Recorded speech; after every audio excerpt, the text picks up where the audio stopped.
ಇಲ್ಲಿವರೆಗೆ 11 ಶ್ಲೋಕಗಳನ್ನು ನಾವು ಅನುಸಂಧಾನ ಮಾಡಿದ್ವಿ. 12ನೇ ಶ್ಲೋಕ ಜಗನ್ಮಾತೆಯ ಅಪರಿಮಿತ ಸೌಂದರ್ಯದ ದರ್ಶನದ ಅಪೇಕ್ಷೆಯಿಂದ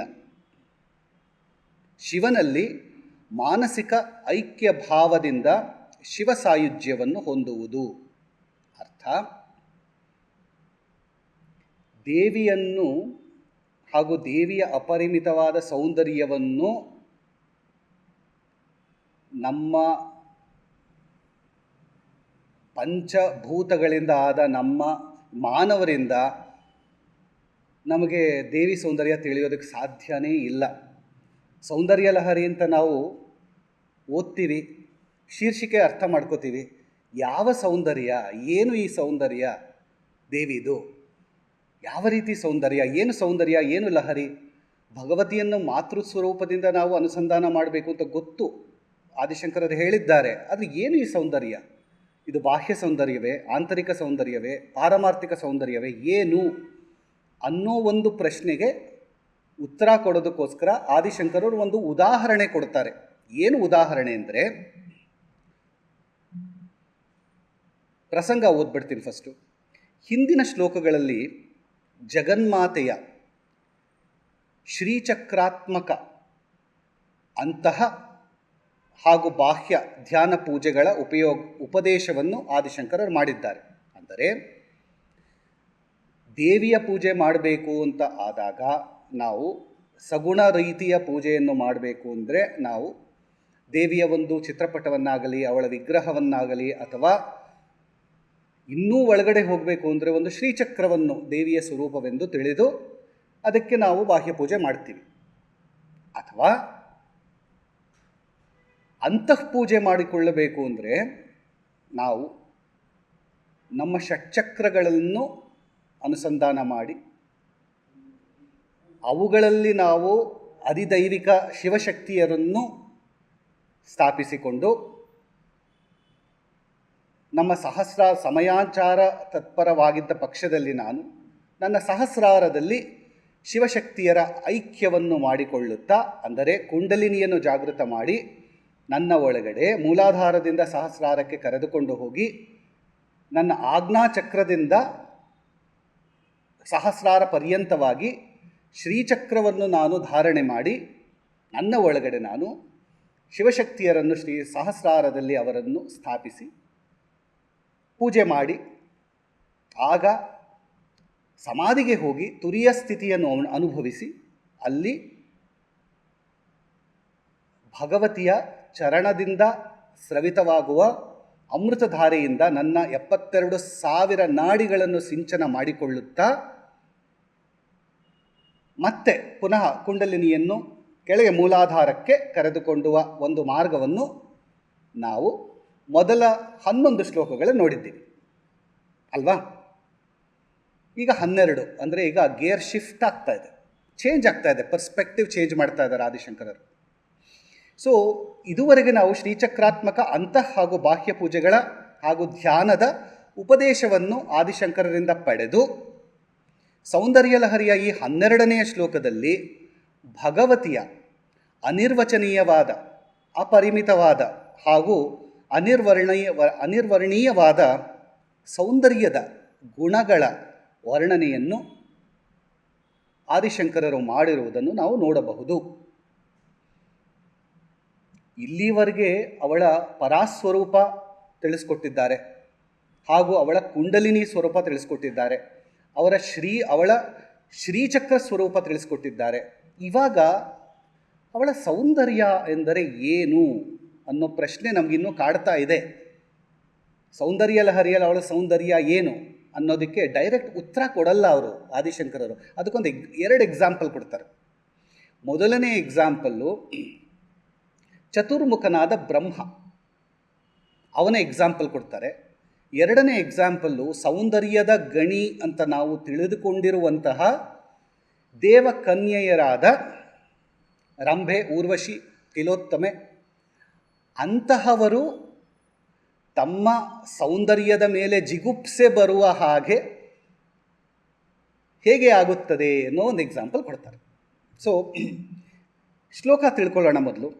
ತ್ವದೀಯಂ ಸೌಂದರ್ಯಂ ತುಹಿನಗಿರಿ ಕನ್ಯೆ ತುಲಯಿತುಂ ಕವೀಂದ್ರಾಃ ಕಲ್ಪಂತೆ ಕಥಮಪಿ ವಿರಿಂಚಿತ್ ಪ್ರಭೃತಯಃ ಯದಾ ಲೋಕೌತ್ಸುಕ್ಯಾತ್ ಅಮರಲಲನಾ ಯಾಂತಿ ಮನಸಾ ತಪೋಭಿರ್ ದುಷ್ಪ್ರಾಪಾಮಪಿ ಗಿರೀಶ ಸಾಯುಜ್ಯ ಪದವೀಂ.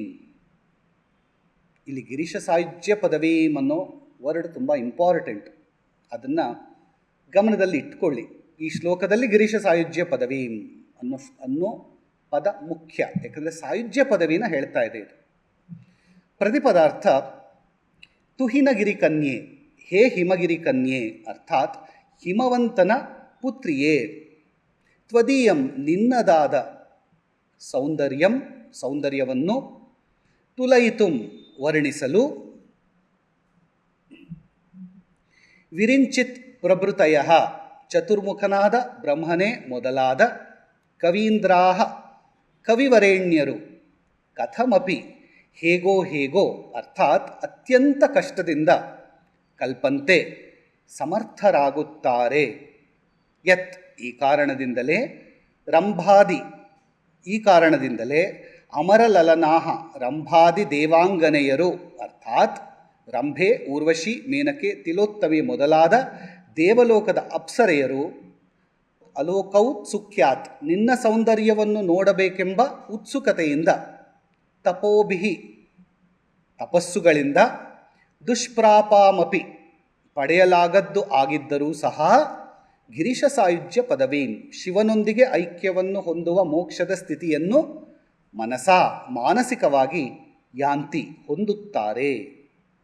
ಇದರ ಭಾವಾರ್ಥವನ್ನು ನೋಡಿದಾಗ, ಹೇ ಗಿರಿರಾಜ ಕನ್ಯೆ ಅಂತ ಆದಿಶಂಕರರು ದೇವಿಯನ್ನು ಸಂಬೋಧಿಸುತ್ತಾ ಹೀಗೆ ಸ್ತುತಿಸುತ್ತಾರೆ.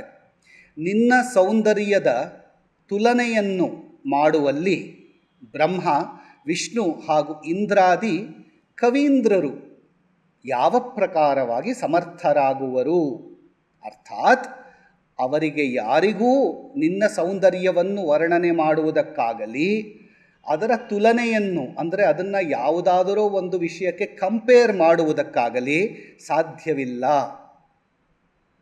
ಅಮರಲಲನೆಯರಾದ ಊರ್ವಶಿ ಆದಿ ಅಪ್ಸರೆಯರು ಕೂಡ ನಿನ್ನ ಸೌಂದರ್ಯದ ಅವಲೋಕನದ ಉತ್ಸುಕತೆಯಲ್ಲಿ ತಪಸ್ಸುಗಳಿಂದ ಪಡೆಯಲಾಗದ ಸರ್ವಥಾ ದುರ್ಲಭವಾದ ಶಿವಸಾಯುಜ್ಯ ಪದವಿಯನ್ನು ತಮ್ಮ ಮನಸ್ಸಿನಿಂದಲೇ ಪಡೆದುಕೊಳ್ಳುವರು. ತುಂಬ ಅರ್ಥಗರ್ಭಿತವಾದ ಶ್ಲೋಕ ಇದು. ಏನು ಹೇಳ್ತಾ ಇದ್ದಾರೆ ಸ್ವಲ್ಪ ಬ್ರೀಫಾಗಿ ಹೇಳ್ತೀನಿ. ಚತುರ್ಮುಖ ಬ್ರಹ್ಮ ಬ್ರಹ್ಮಾಂಡವನ್ನು ಸೃಷ್ಟಿ ಮಾಡಿದ. ಯಾವ ದೇವಿಯ ಭಗವತಿಯ ಚರಣ ಕಮಲಗಳಿಂದ ಉತ್ಪನ್ನವಾಗುವ ಧೂಳಿನ ಕಣಗಳನ್ನು ಶೇಖರಿಸಿ ಅವನು ಬ್ರಹ್ಮಾಂಡದ ರಚನೆ ಮಾಡಿದ. ವಿಷ್ಣು ಅದನ್ನು ಪಾಲನೆ ಮಾಡ್ತಾ ಇರ್ತಾನೆ. ರುದ್ರ ಅದನ್ನು ಕಡೆಯಲ್ಲಿ ಅದನ್ನು ಸಂಹಾರ ಮಾಡಿ ಬೂದಿ ಮಾಡಿ ಭಸ್ಮ ಮಾಡಿ ತನ್ನ ಮೈಗೆಲ್ಲ ಲೇಪಿಸಿಕೊಳ್ಳುತ್ತಾನೆ ಅಂತ 2ನೇ ಶ್ಲೋಕದಲ್ಲಿ ನೋಡಿದ್ವಿ. ಅಂತಹ ಬ್ರಹ್ಮನಿಗೆ ಏನಂತ ಕರೆದಿದ್ದಾರೆ ಆದಿಶಂಕರರು ಅಂದರೆ, ಅವನನ್ನು ಆದಿಕವಿ ಅಂತ ಕರೆದಿದ್ದಾರೆ ಬ್ರಹ್ಮನನ್ನು. ಯಾಕೆ ಅಂದರೆ, ಒಂದು ಅವನನ್ನು ಕವಿ ಅಂತ ಯಾಕೆ ಕರೆದಿರೋದು, ಒಂದು ಕವಿ ಏನು ಮಾಡ್ತಾನೆ, ಒಬ್ಬ ಸಾಮಾನ್ಯವಾಗಿ ಕವಿಗೆ ಇರುವ ಒಂದು ಪ್ರತಿಭೆ ಅವನ ವಾಕ್ ಚಾತುರ್ಯ ಅಲ್ವಾ. ಅವನ ವಾಕ್ ಚಾತುರ್ಯದಿಂದ ಅವನು ಕವಿತ್ವವನ್ನು ರಚನೆ ಮಾಡೋದಾಗಲಿ ಅಥವಾ ಒಂದು ಸಂಗೀತದ ಕೃತಿಯನ್ನು ರಚನೆ ಮಾಡೋದಾಗಲಿ ಅಥವಾ ಹಾಡುಗಾರಿಕೆಯಿಂದಾಗಲಿ ಹೇಗೋ ಒಂದು ದೇವರ ನಾಮವನ್ನು ರಚನೆ ಮಾಡೋದಾಗಲಿ ಏನಾರು ಮಾಡಿ ಅವನು ದೇವರನ್ನು ಪೂಜೆ ಮಾಡ್ತಾನೆ, ಸ್ತುತಿ ಮಾಡ್ತಾರೆ ಅಥವಾ ಜನರನ್ನು ರಂಜನೆ ಮಾಡ್ತಾನೆ. ಇದು ಕವಿಯ ಒಂದು ಪ್ರಭುತ್ವ. ಅಂದರೆ ಕವಿಗೆ ವಾಕ್ ಸಾಮರ್ಥ್ಯ ಇರುತ್ತೆ. ಇದನ್ನು ನಾವು 15, 16, 17ನೇ ಶ್ಲೋಕಕ್ಕೆ ಹೋದಾಗ ಸಾರಸ್ವತ ಪ್ರಯೋಗ ಅಂತ ಒಂದು ಬರುತ್ತೆ ಸೌಂದರ್ಯ ಲಹರಿ, ಅಲ್ಲಿ ನೋಡೋಣ. ಈ ಕವಿ ಪ್ರತಿಭೆಗೆ ಬೇಕಾಗಿದ್ದು ಯಾರು?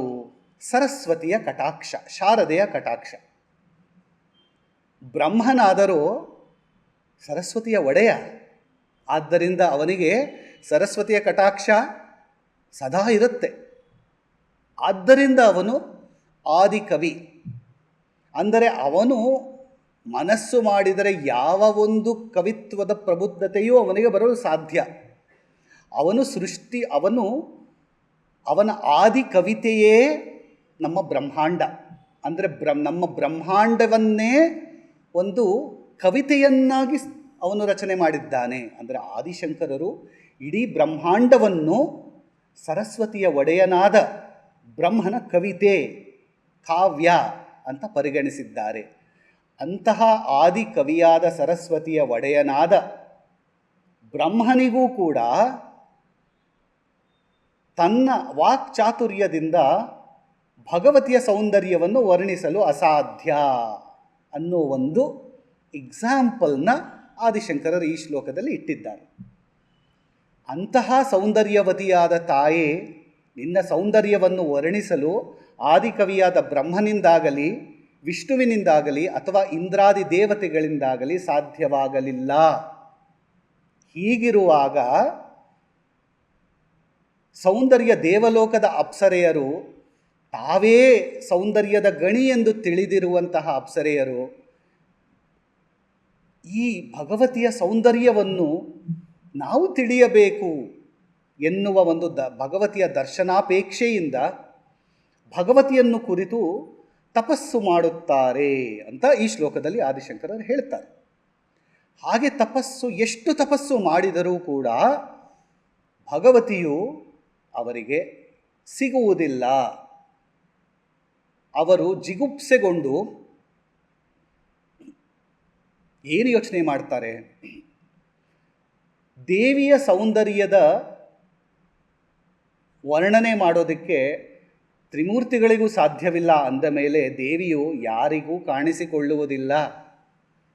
ಅವಳ ಸೌಂದರ್ಯದ ಅರಿವಿರುವುದು ಕೇವಲ ಅವಳ ಪತಿಯಾದ ಶಿವನಿಗೆ ಮಾತ್ರ. ಯಾಕಂದರೆ ಅವಳು ಪತಿವ್ರತಾ ಶಿರೋಮಣಿ. ಅವಳು ತನ್ನ ಪತಿಯಾದ ಶಿವನನ್ನು ಬಿಟ್ಟು ಇನ್ಯಾರಿಗೂ ಅವಳ ಸೌಂದರ್ಯವನ್ನು ಅವಳು ಕೊಡುವುದಿಲ್ಲ, ಕಾಣಿಸುವುದೂ ಇಲ್ಲ ಯಾರಿಗೂ ಕೂಡ ಎನ್ನುವ ಒಂದು ಮನೋಭಾವವನ್ನು ತಿಳಿದುಕೊಂಡು ದೇವಲೋಕದ ಅಪ್ಸರೆಯರು ನಮಗೆ ನಮ್ಮ ಸ್ವಾಮಿನಿಯಾದ ದೇವಿಯಾದ ಭಗವತಿಯ ದರ್ಶನಾಪೇಕ್ಷೆಯು ದುರ್ಲಭ, ಸಿಗುವುದಿಲ್ಲ. ಆದರೆ ಏನು ಮಾಡುವುದು? ಶಿವೆಯ ದರ್ಶನವು ನಮಗೆ ಸಿಗಬೇಕಾದರೆ ಶಿವನ ದರ್ಶನದಿಂದ ಸಾಧ್ಯವಿರಬಹುದಲ್ಲ ಎಂದು ತಮ್ಮ ಮನಸ್ಸಿನಲ್ಲಿಯೇ ಶಿವ ಸಾಯುಜ್ಯವನ್ನು ಹೊಂದಿದರು. ಅದೇ ಇದು ಗಿರೀಶ ಸಾಯುಜ್ಯ ಪದವೀನ್ ಅನ್ನೋ ಪದವನ್ನು ಉಪಯೋಗಿಸಿ ಶಿವೆಯನ್ನು ನಾವು ಪಡೆಯಬೇಕಾದರೆ ಶಿವನಿಂದ ಸಾಧ್ಯ ಅನ್ನುವ ಇದೊಂದೇ ಶ್ಲೋಕ ಸಿಗುತ್ತೆ ನಮಗೆ. ಎಲ್ಲ ಶ್ಲೋಕದಲ್ಲೂ ತಂದೆಯೇ ನಮಗೆ ಸಿಗಬೇಕಾದರೆ ತಾಯಿಯಿಂದ ಹೋಗಬೇಕು ಅಂತ ನಾವು ತಿಳ್ಕೊತೀವಿ.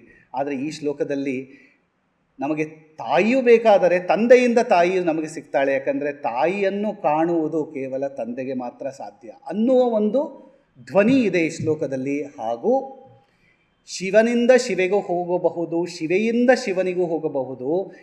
ಶಿವೆಯರು ಅವಿನಾಭಾವ ರೂಪದಲ್ಲಿ ಐಕ್ಯದಲ್ಲಿ ಪರಬ್ರಹ್ಮ ಸ್ವರೂಪವಾಗಿ ನಿಂತಿರುವಾಗ ಶಿವನನ್ನು ಕಂಡು ಶಿವ ಸಾಯುಜ್ಯ ಪದವಿ ಹೊಂದಿದರೂ ಒಂದೇ, ಶಿವೆಯನ್ನು ಕಂಡು ನಾವು ಭಗವತಿಯ ಸಾಯುಜ್ಯ ಪದವಿಯನ್ನು ಹೊಂದಿದರೂ ಒಂದೇ ಅನ್ನುವ ಒಂದು ಧ್ವನಿಯೂ ಕೂಡ ಈ ಶ್ಲೋಕದಲ್ಲಿ ಇದೆ. ಭವಾನಿತ್ವಂ ದಾಸೆ ಎನ್ನುವ 22ನೇ ಶ್ಲೋಕದಲ್ಲಿ ದೇವಿಯ ಸಾಯುಜ್ಯವನ್ನು ನಾವು ನೋಡ್ತೀವಿ. ಈ 12ನೇ ಶ್ಲೋಕದಲ್ಲಿ ನಾವು ಶಿವನ ಸಾಯುಜ್ಯವನ್ನು ನೋಡ್ತೀವಿ. ಸೊ 2 ಸಾಯುಜ್ಯ ಪದವಿಯನ್ನೂ ಕೂಡ ಆದಿಶಂಕರರು 10 ಶ್ಲೋಕಗಳ ಅಂತರದಲ್ಲಿ ಇಟ್ಟಿದ್ದಾರೆ. ಒಂದು 12, ಇನ್ನೊಂದು 22. 22ಕ್ಕೆ ಬಂದಾಗ ನೋಡೋಣ. ಸೊ ಇದನ್ನು ಮುಗಿಸ್ಕೊಂಡು ನಾವು 13ನೇ ಶ್ಲೋಕಕ್ಕೆ ಹೋಗೋಣ. ಈ 13ನೇ ಶ್ಲೋಕ ಸಾಧಕರ ಮೇಲೆ ದೇವಿಯ ಕಡೆಗಣ್ಣ ನೋಟದ ಪ್ರಭಾವದ ಮಹಿಮೆ. ಈ ಶ್ಲೋಕ ಬಾಹ್ಯ ರೂಪದಲ್ಲಿ ನೋಡಿದ್ರೆ ಸ್ವಲ್ಪ ಚಂಚಲವಾಗಿ ಕಾಣುತ್ತೆ. ಅದನ್ನು ಬಿಟ್ಟು ಪಾರಮಾರ್ಥಿಕವಾಗಿ ದೇವಿಯನ್ನು ನಾವು ಅರ್ಥ ಮಾಡಿಕೊಳ್ಳಬೇಕು. 5ನೇ ಶ್ಲೋಕ ಹಾಗೂ 6ನೇ ಶ್ಲೋಕದಲ್ಲಿ ನೋಡಿದ್ದೇನು ಅಂದರೆ, ಭಗವತಿಯ ಕೃಪಾ ಕಟಾಕ್ಷದಿಂದ 5ನೇ ಶ್ಲೋಕದಲ್ಲಿ ನಾವು ನೋಡಿದ್ದು ವಿಷ್ಣುವು ಮೋಹಿನಿಯ ಸೌಂದರ್ಯವನ್ನು ಪಡೆದ ಅನ್ನೋದು ನಾವು ನೋಡಿದ್ವಿ. ಹಾಗೆ 5ನೇ ಶ್ಲೋಕದಲ್ಲಿ ಕಾಮರಾಜನೂ ಕೂಡ ದೇವಿಯ ಕೃಪಾ ಕಟಾಕ್ಷವನ್ನು ಪಡೆದ ಅಂತ ನೋಡಿದ್ವಿ. ಮುಂದುವರೆದು 6ನೇ ಶ್ಲೋಕದಲ್ಲಿ ಅಪಾಂಗಾತೆ ಲಬ್ಧ್ವಾ ಅಂದರೆ ದೇವಿಯ ಕಡೆಗಣ್ಣ ನೋಟದ ಪ್ರಭಾವದಿಂದ ಕಾಮದೇವನು ಇಡೀ ಜಗತ್ತನ್ನು ತನ್ನ ಪ್ರೇಮದಿಂದ ತನ್ನ ಕಾಮದಿಂದ ಗೆಲ್ಲುತ್ತಾನೆ. ಅಂದರೆ ಯೂನಿವರ್ಸಲ್ ಲವ್ ಅಂತ ನಾವೇನು ಕರಿತೀವಲ್ಲ, ಪ್ರೇಮ, ಈ ಪ್ರೇಮದ ಕಾರಣವೇ ಕಾಮದೇವ. ಅವನಿರುವ ಕಾರಣದಿಂದಲೇ ನಾವು ಪ್ರೀತಿ, ಪ್ರೇಮ, ವಾತ್ಸಲ್ಯ ಅನ್ನೋ ಒಂದು ಯೂನಿವರ್ಸಲ್ ಲವ್ ಅನ್ನೋ ಇದನ್ನು ಭಾವನೆಯಲ್ಲಿ ನಾವಿದ್ದೀವಿ. ಅವನಿಲ್ಲದಿದ್ದರೆ ನಾವು ದ್ವೇಷದಲ್ಲಿ ಇರ್ತಿದ್ವೇನು. ಕಾಮ, ಕ್ರೋಧ, ಮದ, ಮಾತ್ಸರ್ಯ ಅರಿಷಡ್ವರ್ಗದಲ್ಲಿ ನಾವು ಸಿಕ್ಕಾಕೊಳ್ತಿದ್ವಿ. ಕಾಮದೇವನ ಒಂದು ಮಹತ್ತರವಾದ ಭೂಮಿಕೆ, ಅದನ್ನು ಆದಿಶಂಕರರು ಸೌಂದರ್ಯ ಲಹರಿಯಲ್ಲಿ ಹೇಳ್ತಾರೆ. ಆದ್ದರಿಂದ ಇದು ಕಾರ್ಯವಿದ್ಯೆ, ಶ್ರೀವಿದ್ಯೆ ಅಂತ ಕೂಡ ಅನಿಸಿಕೊಂಡಿದೆ. ಇಂತಹ ತಾಯಿಯ ಕಡೆಗಣ್ಣ ಒಂದೇ ಒಂದು ನೋಟದ ಪ್ರಭಾವದಿಂದ ಮನ್ಮಥನು ಇಡೀ ಜಗತ್ತನ್ನು ಗೆಲ್ಲಲು ಸಾಧ್ಯವಾಯಿತು ಅಂತ 6ನೇ ಶ್ಲೋಕದಲ್ಲಿ ಧನು ಪೌಷ್ಪಂ ಮೌರ್ವಿ ಅನ್ನೋ ಶ್ಲೋಕದಲ್ಲಿ ನೋಡಿದ್ವಿ.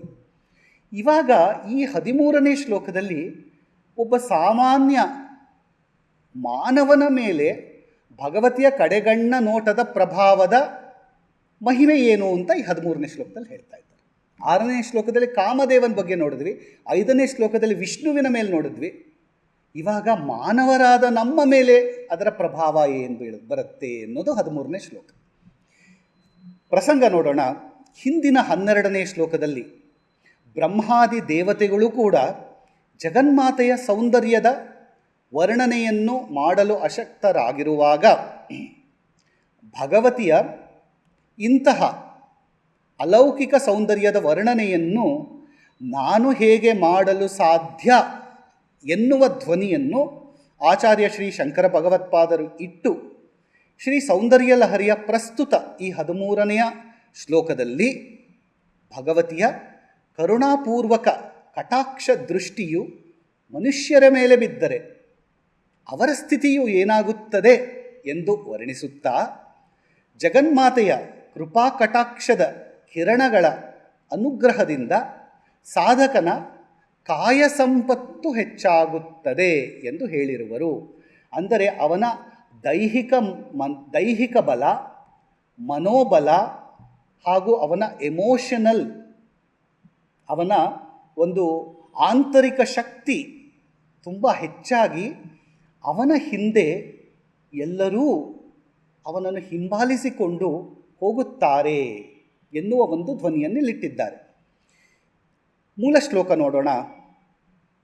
ನರಂ ವರ್ಷೀಯಾಂಸಂ ನಯನ ವಿರಸಂ ನರ್ಮಸು ಜಡಂ ತವಾಪಾಂಗಾ ಲೋಕೆ ಪತಿತಮನುಧಾವಂತಿ ಶತಶಃ ಗಲದ್ವೇಣೀ ಬಂಧಾಃ ಕುಚಕಲಶ ವಿಸ್ತ್ರಸ್ತ ಸಿಚಯಾಃ ಹಠಾತ್ ತೃಟ್ಯತ್ ಕಾಂಚ್ಯೋ ವಿಗಲಿತದುಕೂಲಾ ಯುವತಯಃ.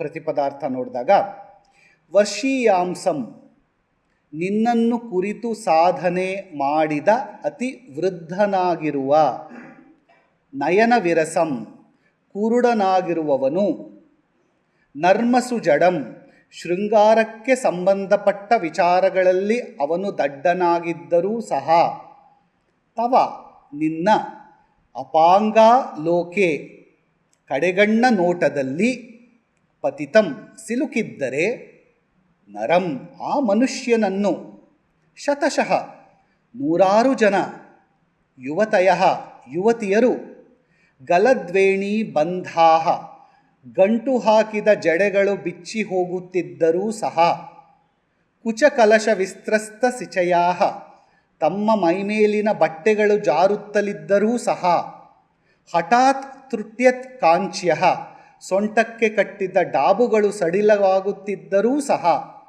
ವಿಗಲಿತದುಕೂಲಾಹ ಬಟ್ಟೆ ಸಡಿಲವಾಗುತ್ತಿದ್ದರೂ ಸಹ ಅನುಧಾವಂತಿ ಇದನ್ಯಾವುದನ್ನೂ ಲೆಕ್ಕಿಸದೆ ಅವನನ್ನು ಅನುಸರಿಸಿಕೊಂಡು ಹೋಗುತ್ತಾರೆ.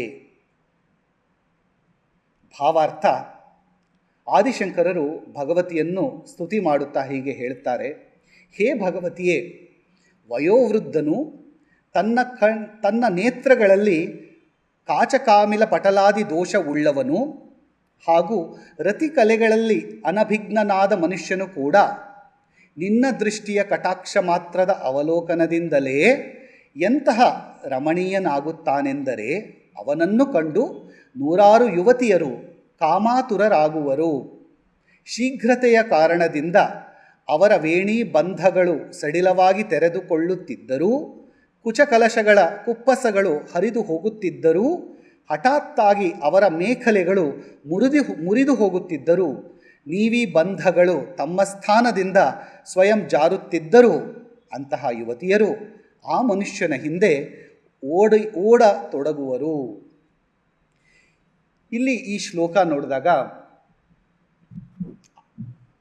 ಅತಿಭೌತಿಕವಾಗಿ ನಾವು ನೋಡಿದ್ರೆ ಇದು ಏನು ಬರೆದಿದ್ದಾರೆ ಆದಿಶಂಕರರು, ಯಾವ ಕಾರಣಕ್ಕಾಗಿ ಈ ಒಂದು ಎಕ್ಸಾಂಪಲ್, ಈ ಉಪಮೆಯನ್ನು ಕೊಟ್ಟಿದ್ದಾರೆ ಅಂತ ಅರ್ಥ ಮಾಡ್ಕೊಳ್ತೀವಿ.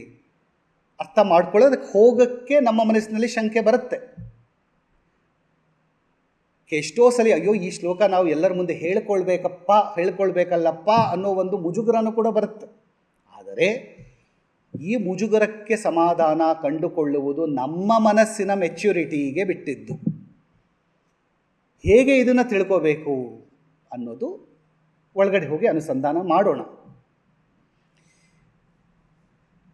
ಶ್ರೀ ಲಲಿತಾ ತ್ರಿಪುರ ಸುಂದರಿಯ ಅಲೌಕಿಕವಾದ ಹಾಗೂ ಪಾರಮಾರ್ಥಿಕವಾದ ಸೌಂದರ್ಯವನ್ನು ಕುರಿತು ಹಿಂದಿನ 12ನೇ ಶ್ಲೋಕದಲ್ಲಿ ಆಚಾರ್ಯರು ವಿವರಿಸುತ್ತಾ, ಈ ಮುಂದಿನ 13ನೇ ಶ್ಲೋಕದಲ್ಲಿ ಇಂತಹ ಭಗವತಿಯ ಅನುಗ್ರಹಕ್ಕೆ ಪಾತ್ರನಾದವನ ಸೌಂದರ್ಯವೂ, ಇದು ಮುಖ್ಯ. ಇದು ಹಿಂದಿನ ಶ್ಲೋಕದಲ್ಲಿ ದೇವಿಯ ಅನುಗ್ರಹಕ್ಕೆ ಪಾತ್ರವಾಗುವುದು ಎಷ್ಟು ಕಷ್ಟ ಅಂತ ಹೇಳಿದ್ವಿ.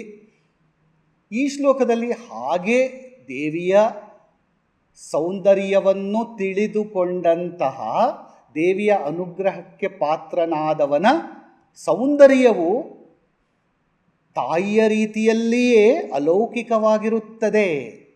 ಇದು ಯಾರಿಗೆ ಸಿಕ್ಕಿತ್ತು? ವಿಷ್ಣುವಿಗೆ ಮಾತ್ರ ಸಿಕ್ಕಿತ್ತು.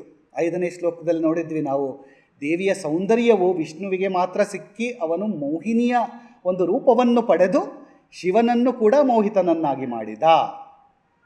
ಅದು ವಿಷ್ಣುವಿಗೆ ಸಂಬಂಧಪಟ್ಟಿದ್ದು, ದೇವಲೋಕದಲ್ಲಿರುವ ವಿಷ್ಣು ಲೋಕದಲ್ಲಿರುವ ವಿಷ್ಣುವಿಗೆ ಸಂಬಂಧಪಟ್ಟಿದ್ದು. ಆದರೆ ಮಾನವ ಲೋಕದಲ್ಲಿ ಇರುವ ಒಬ್ಬ ಮನುಷ್ಯನಿಗೆ ದೇವಿಯ ಒಂದು ಕೃಪಾ ಕಟಾಕ್ಷವು ಅವನ ಮೇಲೆ ಬಿದ್ದರೆ ಅವನ ಸೌಂದರ್ಯವು ಹೇಗಿರುತ್ತದೆ ಅಂದರೆ ತಾಯಿಯ ಸೌಂದರ್ಯದ ರೀತಿಯಲ್ಲಿಯೇ ಅವನ ಸೌಂದರ್ಯವು ಇರುತ್ತದೆ. ಅಂತಹವನನ್ನು ನೋಡಿದಾಗ ಸಾಮಾನ್ಯ ಮನುಷ್ಯರು ಗಂಡು ಹೆಣ್ಣು ಲಿಂಗ ಭೇದದ ಲೆಕ್ಕವಿಲ್ಲದೆಯೇ ಅಬ್ಬಾ ನಾನು ದೇವಿಯನ್ನು ನೋಡಿದ ಹಾಗೆ ಆಗ್ತಾ ಇದೆ ಅಂತ ಅವನ ಹಿಂದೆ ಓಡಿ ಓಡಿ ಓಡಿ ಹೋಗಿ ಅವನಿಂದ ಮೋಕ್ಷ ಪಡೆದುಕೊಳ್ಳುವ ಒಂದು ವಿಚಾರದ ಒಂದು ಹಿನ್ನೆಲೆಯಲ್ಲಿ ಅವನ ಹಿಂದೆ ಓಡತೊಡಗುತ್ತಾರೆ. ಅಂದರೆ ಅವನು ಒಬ್ಬ ಸಾಧು ಸಂತನ ರೀತಿಯಲ್ಲಿ ಜನರನ್ನು ಆಕರ್ಷಣೆ ಮಾಡತೊಡಗುತ್ತಾನೆ ಎನ್ನುವುದು ಈ ಶ್ಲೋಕದ ಭಾವಾರ್ಥ. ಅವನು ದೇವಿಯ ಸಮಾನನೇ ಆಗುತ್ತಾನೆ. ಅಂದರೆ ಒಬ್ಬ ವೃದ್ಧನಾಗಲಿ, ಕಣ್ಣುಗಳಿಗೆ ಪೊರೆ ಬಂದಿರುವವನಾಗಿರ್ಬೋದು, ಅಥವಾ ಅವನು 60-70 ಮೀರಿದಂತಹ ವಾನಪ್ರಸ್ಥವನ್ನು ತಲುಪಿದಂತಹ ವೃದ್ಧನಾಗಿರಬಹುದು, ಅಥವಾ ಯೌವನಾವಸ್ಥೆಗೆ ಕಾಲಿಟ್ಟಂತಹ ತರುಣಾವಸ್ಥೆಗೆ ಹೋಗಿ ಕೂಡ ಬಾಲಕನಂತೆ ವರ್ತಿಸುತ್ತಿರುವ ಒಬ್ಬ ಯುವಕನಾಗಿರಬಹುದು. ಆ ಥರ 3 ಎಕ್ಸಾಂಪಲ್ನ ಕೊಟ್ಟು ಇಲ್ಲಿ ಅಂತಹ ಒಬ್ಬ ಸಾಧಕನು ತಾಯಿಯ ಕೃಪಾಕಟಾಕ್ಷದಿಂದ ಏನೆಲ್ಲ ಜಗತ್ತಿನಲ್ಲಿ ಅವನು ಸಾಧಿಸಬಲ್ಲವನು ಅಂತ ಎಕ್ಸಾಂಪಲ್ ಕೊಟ್ಟರೆ, ನಮಗೆ ಪೀಟರ್ ಪ್ಯಾನ್ ಅಂತ ಕೇಳಿರ್ತೀವಿ, ಅಥವಾ ಕಿಂದರ ಜೋಗಿ ಅಂತ ಕೇಳಿದ್ದೀವಿ ಅಲ್ವಾ. ಕಿಂದರ ಜೋಗಿ ಏನು ಮಾಡ್ತಾನೆ?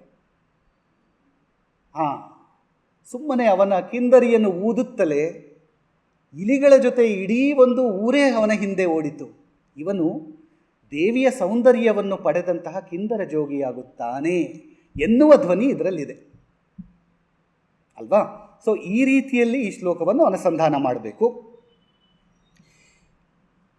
ಈ 13ನೇ ಶ್ಲೋಕದಲ್ಲಿ ಇಂತಹ ಭಗವತಿಯ ಅನುಗ್ರಹಕ್ಕೆ ಪಾತ್ರನಾದವನ ಸೌಂದರ್ಯವು ತಾಯಿಯ ರೀತಿಯಲ್ಲಿಯೇ ಅಲೌಕಿಕವಾಗಿರುತ್ತದೆ ಎನ್ನುವ ಧ್ವನಿಯನ್ನು ಇಟ್ಟು ಹೇಳುತ್ತಾ, ಈ ಸೌಂದರ್ಯಕ್ಕೆ ಮನಸ್ಸಿನ ನಿರ್ಬಂಧವಿಲ್ಲ, ಲಿಂಗಭೇದವಿಲ್ಲ, ಯಾವ ರೀತಿಯ ತಾರತಮ್ಯವೂ ಇಲ್ಲ, ಹಾಗೂ ಅಂತಹ ಸಾಧಕ ಯೋಗಿಯಲ್ಲಿ ಕಾಣುವುದು ಕೇವಲ ತಾಯಿಯ ಅಪ್ಪಟವಾದ ನಿಜವಾದ ಸೌಂದರ್ಯ.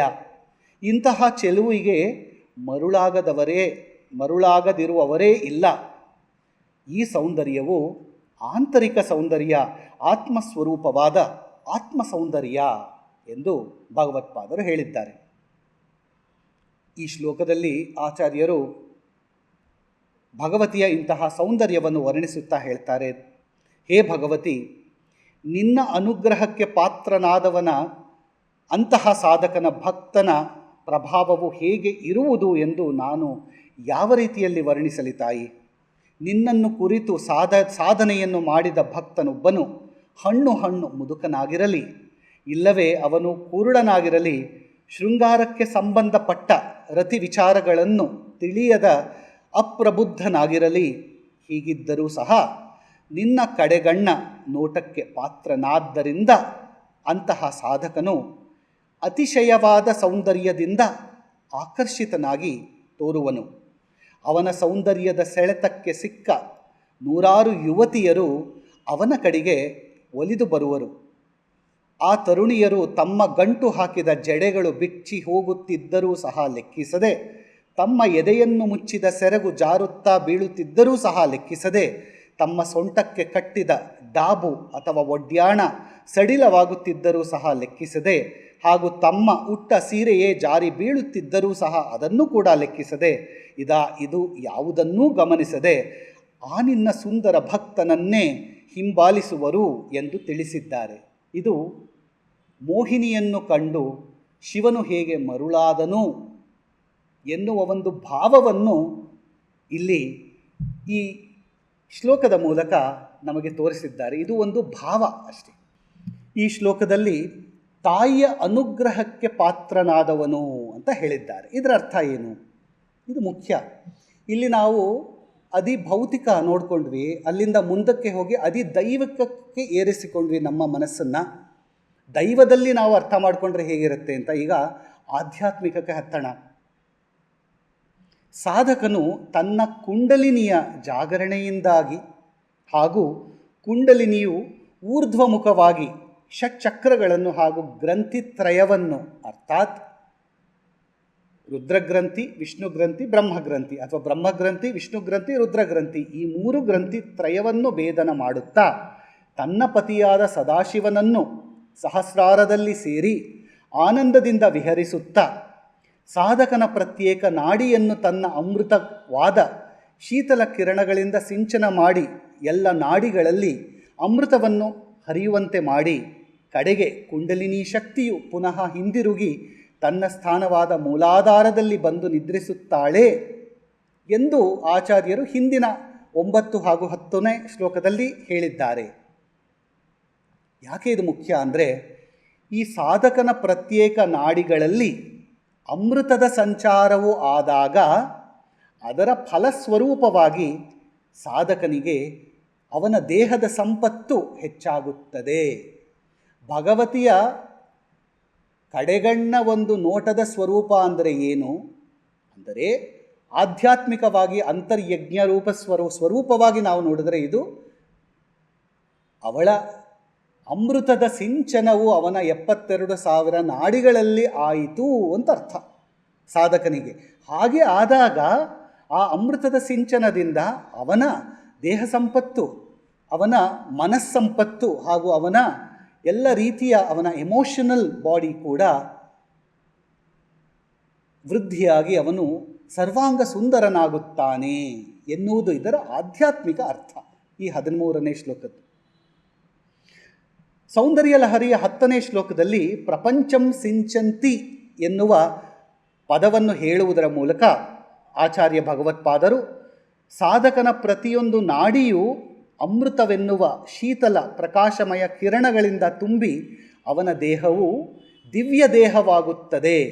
ಹಾಗೂ ಅಂತಹ ಸಾಧಕನು ಊರ್ಧ್ವರೇತನಾಗುವನು. ಅಂದರೆ ಅವನ ರೇತಸ್ಸು, ಅವನ ವೀರ್ಯವು ಮೇಲೆ ಹತ್ತಿ ಊರ್ಧ್ವರೇತಸ್ಸಾಗುತ್ತದೆ ಎನ್ನುವ ಧ್ವನಿಯನ್ನು ಇಟ್ಟಿದ್ದಾರೆ. ಇದು ಯೋಗದಲ್ಲಿ ನಾವು ಕಾಣುತ್ತೀವಿ. ಊರ್ಧ್ವರೇತಸ್ಸು ಅನ್ನೋ ಒಂದು ಪದವನ್ನು ಯೋಗದಲ್ಲಿ, ಬ್ರಹ್ಮಚರ್ಯದಲ್ಲಿ ಉಪಯೋಗಿಸ್ತಾರೆ. ಹಾಗೂ ಇಂತಹ ಸಾಧಕನ ಶಾರೀರಿಕ ಗ್ರಂಥಿಗಳಲ್ಲಿ, ಅರ್ಥಾತ್ ಎಂಡೋಕ್ರೈನಲ್ ಗ್ಲ್ಯಾಂಡ್ಸ್ ಅಂತ ನಾವೇನು ಕರಿತೀವಿ, ಈ ಶಾರೀರಿಕ ಗ್ರಂಥಿಗಳಲ್ಲಿ ರಸೋತ್ಪಾದನೆಯ ಶಕ್ತಿಯು ಹೆಚ್ಚಾಗಿ, ಅಂದರೆ ನಮ್ಮ ಚಕ್ರಗಳು, ನಮ್ಮ ಎಂಡೋಕ್ರೈನಲ್ ಗ್ಲ್ಯಾಂಡ್ಸ್ ಅದರಲ್ಲಿ ಇರುವ ಕಾರಣದಿಂದ ಪಿಟ್ಯೂಟ್ರಿ ಗ್ಲ್ಯಾಂಡ್ ಅಂತ ಹೇಳ್ತೀವಿ, ಥೈಮಸ್ ಗ್ಲ್ಯಾಂಡ್ ಅಂತ ಹೇಳ್ತೀವಿ, ಜೊತೆಗೆ ನಮ್ಮಲ್ಲಿ ಇರುವ ಬೇರೆ ಬೇರೆ ಗ್ರಂಥಿಗಳು ಅಂತ ನಾವು ಹೇಳ್ತೀವಲ್ಲ, ಆ ಗ್ರಂಥಿಗಳಿರೋ ಜಾಗದಲ್ಲಿ ನಮ್ಮ ಚಕ್ರಗಳಿದೆ ಅಂತ ಸೈನ್ಸ್ ಹೇಳುತ್ತೆ. ಈ ದೇಹದ ಸಂಪತ್ತು ಹೆಚ್ಚಾಗುವುದರಿಂದ, ಊರ್ಧ್ವರೇತಸ್ಸಾಗುವುದರಿಂದ ಆ ಗ್ರಂಥಿಗಳಲ್ಲಿ ಹಾರ್ಮೋನ್ಸ್ ಅಂತ ಕರಿತೀವಲ್ಲ, ಈ ರಸೋತ್ಪಾದನೆಯ ಶಕ್ತಿಯು ಹೆಚ್ಚಾಗುತ್ತೆ. Hormonal productions, proper hormonal productions ಹೆಚ್ಚಾಗಿ ಅವನ ಸ್ನಾಯುಗಳಲ್ಲಿ, ಅವನ ಮಸಲ್ಸ್ನಲ್ಲಿ ಪ್ರಾಣಶಕ್ತಿಯು ಹೆಚ್ಚಾಗಿ ಸಂಚಾರವಾಗುತ್ತಾ ಸಪ್ತ ಧಾತುಗಳ, ಅರ್ಥಾತ್ ರಕ್ತ, ಮಾಂಸ, ಮೇಧಸ್ಸು, ಸ್ನಾಯು, ಅಸ್ಥಿ, ಮಜ್ಜೆ, ಶುಕ್ರ ಅಥವಾ ವೀರ್ಯ, ಇದರ ಪುನಃ ನಿರ್ಮಾಣವು ಆರಂಭವಾಗುತ್ತದೆ. 72,000 ನಾಡಿಗಳ ಸಿಂಚನದಿಂದ ಏನಾಗತ್ತೆ ಅಂದರೆ ಅವನು ಮತ್ತೆ ಯುವಕನಾಗತೊಡಗುತ್ತಾನೆ. ಸಾಧಕನು ಭಗವತಿಯ ಬಹಿರ್ಯಾಗ ಉಪಾಸನೆಯಿಂದ ಪ್ರಾರಂಭ ಮಾಡಿ ಅಂತರ್ಯಾಗದಲ್ಲಿ ಅವನ ಉಪಾಸನೆಯು ಪರ್ಯಾವಸಾನವಾಗಿ ತನ್ನ ಸಾಧನೆಯನ್ನು ಅವನು ಮುಂದುವರೆಸುತ್ತಾ ಸಮಯಮತದ ಸಾಧನೆಯಲ್ಲಿ ತತ್ಪರನಾಗಿ ಚತುರ್ವಿಧ ಐಕ್ಯಗಳನ್ನು ಹಾಗೂ ಷೋಡ ಐಕ್ಯಗಳನ್ನು, ಇದೆಲ್ಲ ಸೀಕ್ರೆಟ್ಸ್ 36ನೇ ಶ್ಲೋಕದಿಂದ 41 ಶ್ಲೋಕಕ್ಕೆ ಹೋದಾಗ ಚತುರ್ವಿಧ ಐಕ್ಯ, ಷೋಡ ಐಕ್ಯ ಇದೆಲ್ಲ ಒಂದು ಸ್ವಲ್ಪ ತಿಳ್ಕೊತೀವಿ. ನಾದ, ಬಿಂದು, ಕಲಾ ಎನ್ನುವ 3 ಐಕ್ಯಗಳನ್ನು ಮಾಡ್ಕೋಬೇಕಾಗತ್ತೆ ಒಳಗಡೆ. ಷೋಡ ಐಕ್ಯಗಳನ್ನು ಅದ್ವೈತಾನುಸಂಧಾನಕ್ಕಾಗಿ ಉಪಯೋಗಿಸಿ ಬ್ರಹ್ಮಾಂಡ ಪಿಂಡಾಂಡಗಳ ಐಕ್ಯತೆಯನ್ನು, ಷಟ್ಚಕ್ರಗಳ ಹಾಗೂ ಶ್ರೀಚಕ್ರದ ಐಕ್ಯತೆಯನ್ನು ತನ್ನಲ್ಲಿ ಅನುಭವಿಸುತ್ತಾ ತನ್ನ ಮಣಿಪೂರದಲ್ಲಿ ಭಗವತಿಯ ದರ್ಶನವನ್ನು ಮಾಡಿ ಕುಂಡಲಿನಿ ಸ್ವರೂಪಳಾದ ಅವಳನ್ನು ಮೇಲಿನ ಚಕ್ರಗಳ ಮೂಲಕ ಕರೆದುಕೊಂಡು ಹೋಗಿ ಸಹಸ್ರಾರದಲ್ಲಿ ಅವಳನ್ನು ತಲುಪಿ ತನ್ನ ಪತಿಯಾದ ಸದಾಶಿವನಲ್ಲಿ ಐಕ್ಯಗೊಂಡಾಗ ಆ ಬೈಂದವ ಸ್ಥಾನದಲ್ಲಿ ಶಿವಶಕ್ತಿಯರ ಐಕ್ಯದಲ್ಲಿ ತನ್ನ ಆತ್ಮವನ್ನು ಐಕ್ಯಗೊಳಿಸಿ ಶಿವಶಕ್ತಿ ರೂಪದ ಬ್ರಹ್ಮ ಆತ್ಮ ಐಕ್ಯವನ್ನು ಅನುಭವಿಸಿ ಸಚ್ಚಿದಾನಂದ ಸ್ಥಿತಿಯನ್ನು ತಲುಪಿ ತುರ್ಯಾತೀತಳಾದ ಶಕ್ತಿಯ ಜೊತೆ ಕೈವಲ್ಯ ಅವಸ್ಥೆಯಲ್ಲಿ ನವನಾದಗಳಲ್ಲಿ ಕೊನೆಯದಾದ ಉನ್ಮನಿ ಅವಸ್ಥೆಯಲ್ಲಿ ಸಮಾಧಿಗ್ರಸ್ತನಾಗಿ ಶಿವಶಕ್ತಿಯರ ಅಭೇದ ಭೂಮಿಯಲ್ಲಿ ವಿಹರಿಸುತ್ತಾ ಅದ್ವೈತ ಸ್ಥಿತಿಯಲ್ಲಿ ಬ್ರಹ್ಮ ಸತ್ಯಂ ಜಗನ್ಮಿಥ್ಯಂ ಎನ್ನುವ ಶಂಕರಾದ್ವೈತ ಅನುಸಂಧಾನವಾಗಿ ಪರಬ್ರಹ್ಮ ಕೈವಲ್ಯಾನಂದದಲ್ಲಿ ತಾಯಿಯ ಸಾಯುಜ್ಯ ಪದವಿಯನ್ನು ಇಂತಹ ಸಾಧಕನು ಹೊಂದುತ್ತಾನೆ ಎನ್ನುವುದು ಈ 13ನೇ ಶ್ಲೋಕದ ಅರ್ಥ. ಇಲ್ಲಿಗೆ 13 ಶ್ಲೋಕಗಳನ್ನು ಮುಗಿಸಿದ್ದೀವಿ. ಈಗ 14ನೇ ಶ್ಲೋಕ ತಗೊಳ್ಳೋಣ. 14ನೇ ಶ್ಲೋಕ ಕಷ್ಟ, ಸುಲಭ ಅಲ್ಲ. ಇದುವರೆಗೆ ನಾವು 13 ಶ್ಲೋಕಗಳನ್ನು ಅನುಸಂಧಾನ ಮಾಡಿದ ಮೇಲೆ ದೇವಿಯ ಸ್ವಲ್ಪ ಬುದ್ಧಿ ಕೊಡ್ತಾಳೆ, ಅರ್ಥ ಮಾಡ್ಕೊಳ್ಳಪ್ಪ, ಈಗ ಇದುವರೆಗೆ ನೀವು 13 ಶ್ಲೋಕಗಳನ್ನ ತಿಳ್ಕೊಂಡಿದ್ದೀಯಾ, 14ನೇ ಶ್ಲೋಕಕ್ಕೆ ಕಾಲಿಡು ಅಂತ. ನನಗೂ ಕೂಡ 41 ಶ್ಲೋಕಗಳನ್ನು ಅರ್ಥ ಮಾಡಿಕೊಂಡ ಮೇಲೆ 14ನೇದು ಅರ್ಥ ಆಗಿತ್ತು. ಯಾಕಂದರೆ 41 ಆದ ಮೇಲೆ ಅದನ್ನು ಉಲ್ಟಾ ಮಾಡಿದ್ರೆ 14 ಬರುತ್ತೆ, 41ನ ರಿವರ್ಸ್ ಮಾಡಿದ್ರೆ 14. 14ನೇ ಶ್ಲೋಕ ಸುಲಭ ಅಲ್ಲ, ಆದರೂ ಪ್ರಯತ್ನ ಪಡೋಣ. ಜಗನ್ಮಾತೆಯ ಪಾದಚರಣಗಳಿಂದ ಅಂಕಿತವಾದ ಷಟ್ಚಕ್ರಗಳ ಮಯೂಖಗಳು ಅಂತ ಹೇಳ್ತಾರೆ. ಮಯೂಖಗಳು ಅಂದರೆ ಕಿರಣಗಳು. ಜಗನ್ಮಾತೆಯ ಪಾದ ಕಿರಣಗಳು, ಅದರಿಂದ ಉತ್ಪತ್ತಿಯಾಗುವ ಷಟ್ಚಕ್ರಗಳು ಅಂದರೆ ನಮ್ಮ ಷಟ್ಚಕ್ರಗಳು ಭಗವತಿಯ ಪಾದಚರಣಗಳಿಂದ ಉತ್ಪತ್ತಿಯಾಗಿವೆ. ಇದುವರೆಗೆ ನಾವು ಷಟ್ಚಕ್ರಗಳನ್ನು ತಿಳ್ಕೊಂಡು ಬಂದ್ವಿ. ಆದರೆ ಅದರ ಮೂಲ ಎಲ್ಲಿದೆ? ಎಲ್ಲಿಂದ ನಮ್ಮ ಷಟ್ಚಕ್ರಗಳು ಬರುತ್ತೆ ಅಂದರೆ ನಮ್ಮ ಸ್ಥೂಲ ಶರೀರ ನಮ್ಮ ಸೂಕ್ಷ್ಮ ಶರೀರದಿಂದ ಬಂದಿದೆ. ನಮ್ಮ ಸೂಕ್ಷ್ಮ ಶರೀರ ನಮ್ಮ ಕಾರಣ ಶರೀರದಿಂದ ಬಂದಿದೆ. ನಮ್ಮ ಕಾರಣ ಶರೀರ ನಮ್ಮ ಆನಂದಮಯ ಕೋಶದಿಂದ ಬಂದಿದೆ. ನಮ್ಮ ಆನಂದಮಯ ಕೋಶ ಭಗವತಿಯ ಪಾದಚರಣಗಳಿಂದ ಬಂದಿದೆ. ಅಂದರೆ ನಾವು ಇವತ್ತು ಪಂಚಭೂತಗಳಿಂದ ನಮ್ಮ ದೇಹ ಆಗಿದೆ ಅಂತ ನಾವು ತುಂಬ ಜಂಬದಿಂದ ಓಡಾಡ್ಕೊಂಡಿದ್ದೀವಿ. ಈ ಅನ್ನಮಯ ಕೋಶ ಅಂತ ನಾವೇನು ಕರಿತೀವಲ್ಲ, ಪಂಚಭೂತಗಳಿಂದ ಆಗಿರುವ ಅನ್ನಮಯ ಕೋಶವು ನಮ್ಮ ಷಟ್ಚಕ್ರಗಳಿಂದ ಆಗಿದೆ. ಷಟ್ಚಕ್ರಗಳಿದ್ದರೆ ನಮ್ಮ ಅನ್ನಮಯ ಕೋಶ ಇದೆ. ಆದ್ದರಿಂದ ನನಗೆ ನನ್ನ ಚಕ್ರಗಳು ಆಕ್ಟಿವೇಟ್ ಆಗಿಲ್ಲ ಅಂತ ಯಾರೋ ಹೇಳ್ತಾರೆ, ನಂಬಬೇಡಿ. ನಮ್ಮ ಚಕ್ರಗಳು ಆಕ್ಟಿವೇಟ್ ಆಗದೆ ಹೋದರೆ ನಾವು ಹುಟ್ಟುತ್ತಾನೇ ಇರಲಿಲ್ಲ. ನಮ್ಮ ಚಕ್ರಗಳು ಆಕ್ಟಿವೇಟ್ ಆಗಿದೆ, ಅವು ಚೆನ್ನಾಗಿ ಕೆಲಸ ಮಾಡ್ತಿವೆ, ಚೆನ್ನಾಗಿ ಬ್ಯಾಲೆನ್ಸ್ ಆಗಿದೆ, ಏನು ಯೋಚನೆ ಮಾಡೋ ಅಗತ್ಯ ಇಲ್ಲ. ನಮ್ಮ ಚಕ್ರಗಳಲ್ಲಿ ಇರುವ ಇಂಟೆಲಿಜೆನ್ಸಿಂದಾನೇ ನಾವಿವತ್ತು ಬದುಕಿದ್ದೀವಿ. ಆ ಚಕ್ರಗಳಿಗೆ ಇಂಟೆಲಿಜೆನ್ಸ್ ಎಲ್ಲಿಂದ ಬಂದಿದೆ? ಅವೆಲ್ಲ ಇಂಟ್ಯೂಟಿವ್. ಚಕ್ರಗಳು ಅಧಿಭೌತಿಕವಾಗಿದ್ದರೂ ನಮಗೆ ಗೊತ್ತಾಗಲ್ಲ. ಅವು ಅಧಿದೈವಿಕವಾಗಿವೆ, ಆಧ್ಯಾತ್ಮಿಕವಾಗಿದೆ. ಯಾಕೆಂದರೆ ಆಧ್ಯಾತ್ಮಿಕವಾಗಿವೆ ಅಂದರೆ ಅವು ಪಂಚಭೂತಗಳಿಂದ ಮಾಡಲ್ಪಟ್ಟಿವೆ, ಹಾಗೂ ಅವು ಅಂತರ್ಯಜ್ಞಾತ್ಮಿಕ. ನಾವು ಅಂತರ್ಯಜ್ಞ ಮಾಡಿಕೊಳ್ಳಬಹುದು ನಮ್ಮ ಚಕ್ರಗಳಲ್ಲಿ. ಅದೇ ಸೌಂದರ್ಯ ಲಹರಿಯ ಮಹತ್ವ. ಈಗ ಸೌಂದರ್ಯ ಲಹರಿಯಲ್ಲಿ 14ನೇ ಶ್ಲೋಕದಲ್ಲಿ ಈ ಚಕ್ರಗಳ ಉತ್ಪತ್ತಿ ಎಲ್ಲಿಂದ ಆಯಿತು? ಭಗವತಿಯ ಪಾದಪದ್ಮಗಳಿಂದ ಅಸಂಖ್ಯಾತ ಇನ್ಫೈನೈಟ್ ನಂಬರ್ ಆಫ್ ಕಿರಣಗಳು. ಅಂದರೆ ಶಿವನು ಪ್ರಕಾಶ ಸ್ವರೂಪ, ಸ್ವಯಂಭೂ ಪ್ರಕಾಶ ಸ್ವರೂಪ. ಶಕ್ತಿಯು ವಿಮರ್ಶ ಸ್ವರೂಪಿಣಿ. ಅವನು ಸ್ವಯಂಭೂ ಎನ್ನುವ ಪ್ರಕಾಶ ಸ್ವರೂಪನಾದರೆ ಆ ಪ್ರಕಾಶವನ್ನು ಬ್ರಹ್ಮಾಂಡವಾಗಿ ಪರಿಣಾಮ ಹೊಂದಿಸುವ, ಒಂದು ಬ್ರಹ್ಮಾಂಡವಾಗಿ ಪರಿವರ್ತಿಸುವ ಸಾಮರ್ಥ್ಯವನ್ನು ವಿಮರ್ಶ ಶಕ್ತಿಯಾಗಿ ಉಳ್ಳಂತಹ ಅವಳು ತ್ರಿಪುರ ಸುಂದರಿಯಾಗಿ ಬ್ರಹ್ಮಾಂಡವಾಗಿ ಇದ್ದಾಳೆ. ಅವಳ ಪಾದ ಪದ್ಮಗಳಿಂದ ಅಸಂಖ್ಯಾತ ಕಿರಣಗಳು ಹೊಮ್ಮಿ, ರಶ್ಮಿಗಳು ಹೊಮ್ಮಿ, ಆ ರಶ್ಮಿಗಳಿಂದ ನಮ್ಮ ಚಕ್ರಗಳು ಉತ್ಪತ್ತಿಯಾಗುತ್ತವೆ. ಅಂದರೆ ನಮ್ಮ ಹುಟ್ಟು ಅಲ್ಲಿಂದಾನೇ ಇರೋದು. ಪರಮಾತ್ಮನ ಒಂದು ಅಂಶದಿಂದ ನಮ್ಮ ಜೀವಾತ್ಮವು ಬರುತ್ತೆ. ಹಾಗೆ ಜಗನ್ಮಾತೆಯ ಬ್ರಹ್ಮಾಂಡವೆನ್ನುವ ಒಂದು ಅವಳ ಪಾದಪದ್ಮಗಳಲ್ಲಿರುವ ಒಂದು ಧೂಳಿನ ಕಣದಿಂದ ಬ್ರಹ್ಮಾಂಡವು ರಚಿತವಾದರೆ, ಆ ಬ್ರಹ್ಮಾಂಡದ ಒಂದು ಅಂಶದಿಂದ ನನ್ನ ದೇಹವು, ನನ್ನ ಚಕ್ರಗಳು ರಚಿತವಾಗುತ್ತವೆ. ಶಿವನ ಅಂಶದಿಂದ ನನ್ನ ಆತ್ಮ, ಶಕ್ತಿಯ ಅಂಶದಿಂದ ನನ್ನ ಚಕ್ರಗಳು. ಅರ್ಥ ಆಗ್ತಿದೆ ಅಲ್ವಾ? ಇವೆರಡೂ ಸೇರಿದಾಗ ನಾನು ಶಿವಶಕ್ತಿ ಸ್ವರೂಪನಾಗುತ್ತೇನೆ. ನನ್ನ ಆತ್ಮವು ಶಿವಸ್ವರೂಪ, ನನ್ನ ಇಡೀ ದೇಹವು, ನನ್ನ ಆನಂದಮಯ ಕೋಶ, ನನ್ನ ಕಾರಣಮಯ ಕೋಶ, ನನ್ನ ಮನೋಮಯ ಕೋಶ, ನನ್ನ ಪ್ರಾಣಮಯ ಕೋಶ, ಪ್ರಾಣಮಯ ಕೋಶ ಹಾಗೂ ಅನ್ನಮಯ ಕೋಶವೆಲ್ಲವೂ ದೇವಿಯದೇ ಅನ್ನುವ ಒಂದು ಅನುಸಂಧಾನವನ್ನು ಈ ಶ್ಲೋಕವು ನಮಗೆ ಮಾಡಿಸುತ್ತೆ. ಆದರೆ ಬಾಹ್ಯದಲ್ಲಿ ಏನೂ ಹೇಳಲ್ಲ. ಇದೇನು ಹೇಳ್ತಾ ಇದೆ ಪ್ರಸಂಗ ನೋಡಿದ್ರೆ, ಸೌಂದರ್ಯ ಲಹರಿಯ ಈ 14ನೆಯ ಶ್ಲೋಕದಲ್ಲಿ ಆಚಾರ್ಯ ಶ್ರೀ ಶಂಕರ ಭಗವತ್ಪಾದರು ಸಮಯಾಚಾರದಲ್ಲಿನ ಅಂತರ್ಯಾಗದ ಕ್ರಮದ ಮೇಲೆ ಪ್ರಕಾಶ ಬೀರುತ್ತಾ ಭಗವತಿಯ ಚರಣ ಕಮಲಗಳ ಮಹಿಮೆಯನ್ನು ವರ್ಣಿಸಿದ್ದಾರೆ. ಭಗವತಿಯ ಚರಣ ಕಮಲಗಳು ಸಾಧಕನ ಬ್ರಹ್ಮರಂಧ್ರ ಅಂತರ್ಗತವಾದ ಸಹಸ್ರಾರ ಚಕ್ರದಲ್ಲಿ ಶೋಭಿಸುತ್ತಿರುವ ಚಂದ್ರಮಂಡಲದಲ್ಲಿ ವಿರಾಜಮಾನವಾಗಿದ್ದು, ಈ ಚರಣಗಳ ಮಯೂಖಗಳು ಅರ್ಥಾತ್ ಕಿರಣಗಳು ಶ್ರೀಚಕ್ರದ ಪರಿವಾರ ದೇವತೆಗಳ ರೂಪದಲ್ಲಿ ಸಾಧಕನಲ್ಲಿ ವ್ಯಾಪ್ತವಾಗಿ ಶ್ರೀವಿದ್ಯಾ ಸ್ವರೂಪಳಾದ ಶ್ರೀ ಲಲಿತಾ ತ್ರಿಪುರ ಸುಂದರಿಯ ಸ್ವರೂಪದಲ್ಲಿಯೇ ಪ್ರಕಟವಾಗಿವೆ. ಈ ವಿಷಯವನ್ನು ಶ್ರೀ ಶಂಕರ ಭಗವತ್ಪಾದರು ಷಟ್ಚಕ್ರಗಳ ಮಯೂಖಗಳ ಮೂಲಕ ವರ್ಣಿಸಿರುವರು.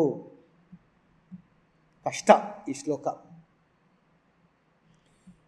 ಒಂದು ತಿಳ್ಕೊಂಡ್ವಿ ನಾವೇನು ಅಂದರೆ, ನಾವು ಇದು ಎಲ್ಲ ಹಿಂದಿನ ಎಲ್ಲ ಶ್ಲೋಕಗಳು ಸೇರಿ ಬರುತ್ತೆ, ಒಂದು ಜಾಗದಲ್ಲಿ ಬಂದು ಕುತ್ಕೊಳ್ಳುತ್ತೆ ಈ ಶ್ಲೋಕದಲ್ಲಿ.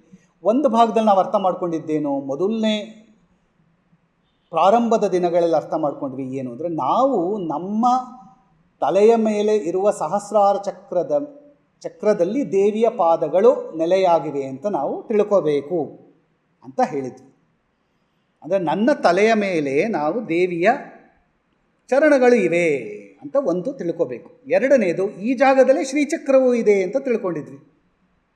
ಸೊ ಶ್ರೀಚಕ್ರದ ಬೈಂದವ ಸ್ಥಾನ, ಮಧ್ಯಸ್ಥಾನ ಹಾಗೂ ನನ್ನ ಸಹಸ್ರಾರದ ಬೈಂದವ ಸ್ಥಾನ ಒಂದೇ. ಈ ಜಾಗದಲ್ಲಿ ಭಗವತಿಯ 2 ಪಾದ ಪದ್ಮಗಳಿವೆ ಅಂತ ಧ್ಯಾನ ಮಾಡಬೇಕು. ಅದು ಇಲ್ಲಿ ಬರುತ್ತೆ. ಅಂದರೆ ಭಗವತಿಯ ಪಾದಪದ್ಮಗಳು ನನ್ನ ಸಹಸ್ರಾರ ಚಕ್ರದ ಮೇಲೆ ಇದೆ ಅಂದರೆ ಭಗವತಿಯ ಪಾದಪದ್ಮಗಳಿಂದಲೇ ನನ್ನ ಸಹಸ್ರಾರ ಚಕ್ರದ ಜನನವಾಗಿದೆ ಅಂತ ಅರ್ಥ. ಇದನ್ನೇ ಸುಧಾಸಿಂಧೋರ್ ಮಧ್ಯೆಯಲ್ಲಿ ನಾವು ನೋಡ್ತೀವಿ. ಸುಧಾಸಿಂಧೋರ್ ಮಧ್ಯೆಯಲ್ಲೇ ಆ 8ನೇ ಶ್ಲೋಕದಲ್ಲಿ ಭಗವತಿಯ ದಿವ್ಯ ಸಾನ್ನಿಧ್ಯ, ದೇವಿಯ ಮಂದಿರ ಎಲ್ಲಿದೆ ಅಂದರೆ ನನ್ನ ಸಹಸ್ರಾರದಲ್ಲಿ ದೇವಿಯ ಮಂದಿರವಿದೆ. ಅಂದರೆ ಅವಳು ಅಲ್ಲಿ ಕುಳಿತಿದ್ದಾಳೆ. ಲಲಿತಾ ಪರಮೇಶ್ವರಿ ಒಂದು ಪಿಕ್ಚರ್ ನೋಡಿದ್ರು ಹಾಗೆ, ಪಂಚಪ್ರೇತಾಸನಾಸೀನ, 4 ಶಿವಾಕಾರೇ ಮಂಚೆ ಅಂತೆಲ್ಲ ಹೇಳಿ ಕಡೆಯಲ್ಲಿ ಅವಳ ಪಾದದಲ್ಲಿ ಶ್ರೀಚಕ್ರ ಇದೆ ಅಂತ ನೋಡಿದಾಗ ಅವಳ ಪಾದಪದ್ಮಗಳು ನನ್ನ ತಲೆಯ ಮೇಲೆ ಇದೆ. ಆ ಪಾದಪದ್ಮಗಳ ಒಂದು ಧೂಳಿನಿಂದಲೇ ಬ್ರಹ್ಮಾಂಡ ರಚನೆಯಾಗಿದೆ. ಆ ಪಾದಪದ್ಮಗಳ ಧೂಳಿನಿಂದಲೇ ಪಿಂಡಾಂಡವಾದ ನನ್ನ ದೇಹ ರಚನೆಯಾಗಿದೆ. ನನ್ನ ದೇಹ ರಚನೆ ಆಗಬೇಕಾದರೆ ಮೊದಲು ಬರುವುದು ನನ್ನ ಚಕ್ರಗಳು. ಆ ಚಕ್ರಗಳಲ್ಲಿ ಮೊದಲು ಬರುವ ಚಕ್ರ ಯಾವುದು? ಸಹಸ್ರಾರ ಚಕ್ರ. ಸೊ ಸಹಸ್ರಾರ ಚಕ್ರವೇ ನನ್ನ ಆತ್ಮವು ಬಂದ ಮೇಲೆ ನಾನು ಹುಟ್ಟುವುದಕ್ಕೆ ಪ್ರಥಮ ಕ್ರಿಯೆಯೇ ಸಹಸ್ರಾರ ಚಕ್ರದ ಉತ್ಪತ್ತಿ. ಆ ಸಹಸ್ರಾರ ಚಕ್ರದ ಉತ್ಪತ್ತಿಯಾದ ಮೇಲೆ ಮುಂದಿನ ಚಕ್ರ ಯಾವುದು ಉತ್ಪತ್ತಿ ಆಗುತ್ತೆ ಅಂದರೆ ಮೂಲಾಧಾರ ಚಕ್ರ. ಮೊದಲು ಸಹಸ್ರಾರ ಚಕ್ರ, ನಾವು ನಮ್ಮ ಬ್ಯಾಟರಿ ಅಂತ ತೊಗೊಂಡ್ರೆ ನಮ್ಮನ್ನು ನಾವು ಒಂದು ಪಾಸಿಟಿವ್ ಸೈಡ್, ಒಂದು ನೆಗೆಟಿವ್. ಸೊ 2 ನನಗೆ ಇದು ಬೇಕು. ಸೊ ಅದೆರಡು ಉತ್ಪತ್ತಿ ಆದಮೇಲೆ ಉಳಿದ ಚಕ್ರಗಳು ಉತ್ಪತ್ತಿ ಆಗುತ್ತೆ. ಆವಾಗ ಮೇರುದಂಡ ಸ್ಥಾಪನೆ ಆಗುತ್ತೆ. ಸೊ ಮೊದಲು ಶಿವಶಕ್ತಿಯರು ತಾಯಿ ಆದ ಮೇಲೆ ಮೊದಲು ನೆಕ್ಸ್ಟ್ ಬರೋದು ಅವನ ಮಗ ಗಣಪತಿ. ಗಣಪತಿ ಮೂಲಾಧಾರದಲ್ಲಿ ಕುತ್ಕೋತಾನೆ ಪೃಥ್ವಿ ತತ್ವವಾಗಿ. ಅದಕ್ಕೆ ಅವನು ಮೂಲಾಧಾರೈಕ ನಿಲಯ ಅಂತ ಕರಿತೀವಿ. ಸೊ ನನ್ನ ದೇಹದಲ್ಲಿ ಮೊದಲು ಬರೋದೇ ಸಹಸ್ರಾರ ಚಕ್ರವಾದ ಮೇಲೆ ಪೃಥ್ವಿ ತತ್ವಾಂತರ್ಗತವಾಗಿ ಬಂದು ಕುತ್ಕೋಬೇಕು. ಆವಾಗಲೇ ನನಗೆ ಪೃಥ್ವಿ ತತ್ವ ಕುತ್ಕೊಂಡ್ರೆ ತಾನೇ ಅನ್ನಮಯ ಕೋಶ ನನ್ನಲ್ಲಿ ಗಟ್ಟಿಯಾಗೋದು ಹುಟ್ಟಿದಾಗ ಅಲ್ವಾ. ನಾವು ಹುಟ್ಟುವಾಗ ಪೃಥ್ವಿ ತತ್ವವು ಗಟ್ಟಿಯಾಗಿ ಬಂದು ನನ್ನ ಮೂಲಾಧಾರದಲ್ಲಿ ನೆಲೆಯಾದ ಕ್ಷಣದಲ್ಲೇ ಅವನಿಗೆ ಪ್ರಣವ ಅಂತ. ಅದಕ್ಕೆ ಅವನಿಗೆ ಮೊದಲ ಪೂಜೆ. ಅಲ್ಲಿಂದ ಬೇರೆ ಬೇರೆ ಬೇರೆ ಚಕ್ರಗಳು ಬಂದು ಮತ್ತೆ ಆಜ್ಞಾಚಕ್ರವು ಬಂದು ಇಲ್ಲಿಗೆ ಲಿಂಕ್ ಆಗಿ ನನ್ನ ಸುಷುಮ್ನಾ ನಾಡಿ 3 ನಾಡಿಗಳು ಬಂದು ಇಲ್ಲಿ ಸ್ಥಿತವಾಗಿ ಅಲ್ಲಿಂದ ನನ್ನ ಎಲ್ಲ ಕೋಶಗಳು ತಾಯಿಯ ಗರ್ಭದಲ್ಲಿ ಆರಂಭವಾಗುತ್ತವೆ. ಇದನ್ನು ಆದಿಶಂಕರರು ಹೇಳಿಲ್ಲ, ಆದರೆ ಸ್ವಲ್ಪ ಬೇರೆ ಥರದಲ್ಲಿ ಹೇಳ್ತಾರೆ. ಏನು ಹೇಳ್ತಾ ಇದ್ದಾರೆ ಅಂದರೆ, ಈ ಚಕ್ರಗಳು ಉತ್ಪತ್ತಿಯಾಗೋದು ಒಂದು ಕರೆಕ್ಟು. ದೇವಿಯ ಪಾದಪದ್ಮಗಳ ಕಿರಣಗಳಿಂದ ಚಕ್ರಗಳು ಉತ್ಪತ್ತಿ ಆಗುತ್ತೆ. ಆದರೆ ಚಕ್ರಗಳು ಉತ್ಪತ್ತಿ ಅಂತ ಹೇಳ್ತಿಲ್ಲ ಇಲ್ಲಿ. ಚಕ್ರಗಳಿಗೆ ಮೂಲವಾದದ್ದು ಯಾವುದು? ಈ ಪಂಚಭೂತಗಳು. ಅಂದರೆ ಪೃಥ್ವಿ ತತ್ವವು ಮೂಲಾಧಾರಕ್ಕೆ ಮೂಲ, ಸ್ವಾಧಿಷ್ಠಾನಕ್ಕೆ ಜಲತತ್ವವು ಮೂಲ. ಇಲ್ಲಿ ಸ್ವಾಧಿಷ್ಠಾನ ಮಣಿಪುರ ಎರಡನ್ನೂ ಉಲ್ಟಾ ಮಾಡ್ತಾರೆ. ಮಣಿಪೂರಕ್ಕೆ ಜಲತತ್ವವು ಮೂಲ, ಸ್ವಾಧಿಷ್ಠಾನಕ್ಕೆ ಅಗ್ನಿತತ್ವವು ಮೂಲ, ಅನಾಹತಕ್ಕೆ ವಾಯುತತ್ವವು ಮೂಲ, ಹಾಗೂ ವಿಶುದ್ಧಿಗೆ ಆಕಾಶ ತತ್ವವು ಮೂಲ. ಈ 5 ತತ್ವಗಳಾದ ಮೇಲೆ ಇನ್ಯಾವ ತತ್ವ ಉಳಿತು? ಮನಸ್ಸು ಎನ್ನುವ ತತ್ವವು ಆಜ್ಞಾಚಕ್ರಕ್ಕೆ ಮೂಲ. ಈ 6 ಚಕ್ರಗಳು ಹುಟ್ಟಬೇಕಿದ್ದರೆ ಈ ಪಂಚಭೂತಗಳು ಹಾಗೂ ಮನಸ್ಸೆನ್ನುವ ಈ 6 ತತ್ವಗಳು ಭಗವತಿಯ ಪಾದಪದ್ಮಗಳಿಂದ ಉತ್ಪತ್ತಿಯಾಗಿ ಈ 6 ಚಕ್ರಗಳಾಗಿ ನಮ್ಮ ದೇಹದಲ್ಲಿ ನೆಲೆಸುತ್ತವೆ ಅಂತ ಈ ಶ್ಲೋಕದಲ್ಲಿ ಹೇಳಿದ್ದಾರೆ. ಅದನ್ನು ಹೇಳ್ತಾ ಎಷ್ಟೆಷ್ಟು ಕಿರಣಗಳು ಪೃಥ್ವಿ ತತ್ವದಲ್ಲಿ ಕುಳಿತುಕೊಳ್ಳುತ್ತವೆ ಅಂತ ಹೇಳ್ತಾರೆ. ಅದನ್ನು ಈ ಚಕ್ರದಲ್ಲಿ, ಈ ಶ್ಲೋಕದಲ್ಲಿ ನೋಡ್ಕೊಂಡು ಬಂದು ಯಾಕೆ ಇಷ್ಟಿಷ್ಟೇ ಕಿರಣಗಳನ್ನು ಹೇಳಿದ್ದಾರೆ ಅನ್ನೋದು ನೆಕ್ಸ್ಟ್ ಸೀಕ್ರೆಟ್. ಅರ್ಥ ಆಗ್ತಾ ಇದೆಯಾ? ಸ್ವಲ್ಪ ಸಿಗ್ತಾ ಇದೆ ಚೂರು ಚೂರು. ಈ ಶ್ಲೋಕದ ಮೂಲ ಪಾಠವನ್ನು ನೋಡಿದರೆ ಕ್ಷಿತೌ ಷಟ್ ಪಂಚಾಶತ್ ದ್ವಿಸಮಧಿಕ ಪಂಚಾಶದುದಕೆ ಹುತಾಶೆ ದ್ವಾಷಷ್ಟಿಶ್ಚತುರಧಿಕ ಪಂಚಾಶದನಿಲೆ ದಿವಿ ದ್ವಿಹಿ ಷಟ್ ತ್ರಿಂಶತ್ ಮನಸಿ ಚ ಚತುಷ್ಷಷ್ಟಿರಿತಿ ಯೇ ಮಯೂಖಾಸ್ತೇಷಾಮಪ್ಯುಪರಿ ತವ ಪಾದಾಂಬುಜಯುಗಂ. ಪಾದಾಂಬುಜಯುಗಂ, ತಾಯಿ ನಿನ್ನ 2 ಪಾದ ಪದ್ಮಗಳು ಇವೆ ಎಲ್ಲಿ? ನನ್ನ ತಲೆಯ ಮೇಲೆ. ಅದು ಲಾಸ್ಟ್. ಸಾಮಾನ್ಯವಾಗಿ ಒಂದು ಶ್ಲೋಕ ಅರ್ಥ ಮಾಡ್ಕೋಬೇಕಾದ್ರೆ, ಜ್ಞಾಪಕ ಇಟ್ಕೋಬೇಕಾದ್ರೆ ಮೊದಲ ಪದ ಜ್ಞಾಪಕ ಇರುತ್ತೆ ಅಥವಾ ಕಡೆ ಪದ ಜ್ಞಾಪಕ ಇರುತ್ತೆ. ಮನಸ್ಸಿನಲ್ಲಿ ಅದೇ ಸಂಚಾರ ಮಾಡ್ತಾ ಇರುತ್ತೆ. ಇದರಲ್ಲಿ ಕ್ಷಿತೌ ಅನ್ನೋದು ಮೊದಲನೇ ಪದ, ಪಾದಾಂಬುಜಯುಗಂ ಅನ್ನೋದು ಕಡೆ ಪದ. 14ನೇ ಶ್ಲೋಕ. ಪ್ರತಿಪದಾರ್ಥ: ಹೇ ಭಗವತಿ, ಕ್ಷಿತೌ ಪೃಥ್ವಿ ತತ್ವಯುಕ್ತ ಮೂಲಾಧಾರದಲ್ಲಿ ಷಟ್ ಪಂಚಾಶತ್ 56 ಅಂದರೆ 56 ಕಿರಣಗಳು ಇವೆ ಅಂತ.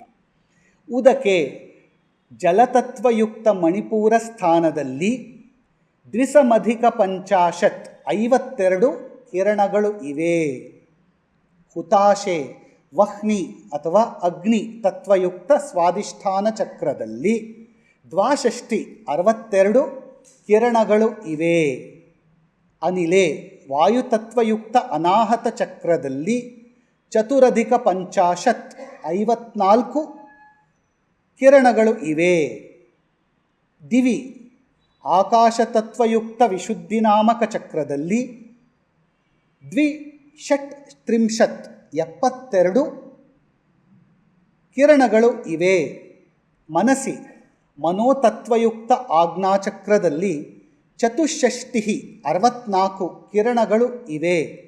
ಇತಿ ಹೀಗೆನ್ನುವ ಯೇ ಮಯೂಖಾಃ ಯಾವ ಕಿರಣಗಳು ಇವೆಯೋ ತೇಷಾಮಪ್ಯುಪರಿ ಈ ಅವುಗಳೆಲ್ಲದರ ಮೇಲೆ ಸ್ಥಿತವಾದ, ಅಂದರೆ ಈ 6 ಚಕ್ರಗಳ ಮೇಲೆ ಸ್ಥಿತವಾದ ಸಹಸ್ರಾರ ಚಕ್ರದಲ್ಲಿ ಸಹಸ್ರದಳದ ಮಧ್ಯವರ್ತಿ ಚಂದ್ರಬಿಂಬಾತ್ಮಕವಾದ ಯಾವುದನ್ನು ಬೈಂದವ ಸ್ಥಾನವೆಂದು ಕರೆಯುತ್ತೇವೆಯೋ ಅಂತಹ ಸುಧಾ ಸಿಂಧುವಿನಲ್ಲಿ ತವ ನಿನ್ನ ಪಾದಾಂಬುಜಯುಗಂ 2 ಚರಣ ಕಮಲಗಳು ವರ್ತತೆ ವಿದ್ಯಮಾನವಾಗಿ ಸ್ಥಿತವಾಗಿವೆ. ಭಾವಾರ್ಥ: ಆದಿಶಂಕರರು ಭಗವತಿಯನ್ನು ಸ್ತುತಿ ಮಾಡುತ್ತಾ ಹೀಗೆ ಹೇಳ್ತಾರೆ. ಹೇ ಭಗವತಿ, ಯಾವೆಲ್ಲ ಮಯೂಖಗಳಿವೆಯೋ, ಮಯೂಖ ರಶ್ಮಿ ಕಿರಣ ಇವೆಲ್ಲವೂ ಪರ್ಯಾಯ ಪದಗಳು. ರಶ್ಮಿ ಅನ್ಬೋದು, ಕಿರಣ ಅನ್ಬೋದು, ಪ್ರಕಾಶ ಅಂತ ಹೇಳ್ಬೋದು, ಅಥವಾ ಮಯೂಖ ಅಂತ ಹೇಳ್ತೀವಿ. ಭಗವತಿ ಯಾವ ಎಲ್ಲ ಮಯೂಖಗಳಿವೆಯೋ ಅವುಗಳಲ್ಲಿ ಪೃಥ್ವಿಯಲ್ಲಿ 56, ಜಲದಲ್ಲಿ 52, ಅಗ್ನಿಯಲ್ಲಿ 62, ವಾಯುವಿನಲ್ಲಿ 54, ಆಕಾಶದಲ್ಲಿ 72 ಹಾಗೂ ಮನಸ್ಸಿನಲ್ಲಿ 64 ತತ್ವಗಳಿದ್ದು ಈ ಎಲ್ಲ ಕಿರಣಗಳಿಗೂ ಮೇಲೆ ಸುಧಾಸಿಂಧುವೆಂಬ ಸಹಸ್ರದಳ ಕಮಲದಲ್ಲಿ ನಿನ್ನ ಪಾದಾರವಿಂದಗಳು ವಿರಾಜಮಾನವಾಗಿ ಸ್ಥಿತವಾಗಿವೆ.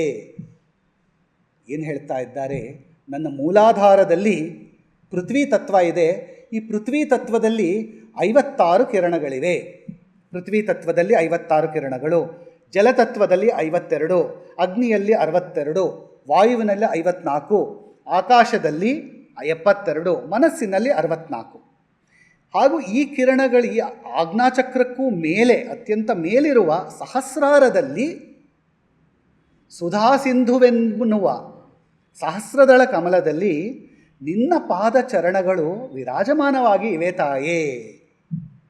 ಅಂದರೆ ನನ್ನ ಷಟ್ಚಕ್ರಗಳ ಆರ್ಕಿಟೆಕ್ಚರ್ ಹೇಳಿಬಿಟ್ರು. ನನ್ನ ಷಟ್ಚಕ್ರಗಳ ಆರ್ಕಿಟೆಕ್ಚರ್ ಜೊತೆಗೆ 9ನೇ ಶ್ಲೋಕದಲ್ಲಿ ಹೇಳಿದ್ವಿ, ಮಹಿ ಮೂಲಾಧಾರೆ ಕಮಪಿ ಮಣಿಪೂರೆ, ಅದನ್ನು ಇಲ್ಲಿ ತಂದಿಟ್ಟರು. ಅದರ ಜೊತೆಗೆ ಇದರ ಸೋರ್ಸ್ ಏನು? ಪೃಥ್ವಿ ತತ್ವದ ಸೋರ್ಸ್ ಏನು? ನಿನ್ನ ಪಾದಪದ್ಮಗಳಿಂದ ಬರೋ ಕಿರಣ.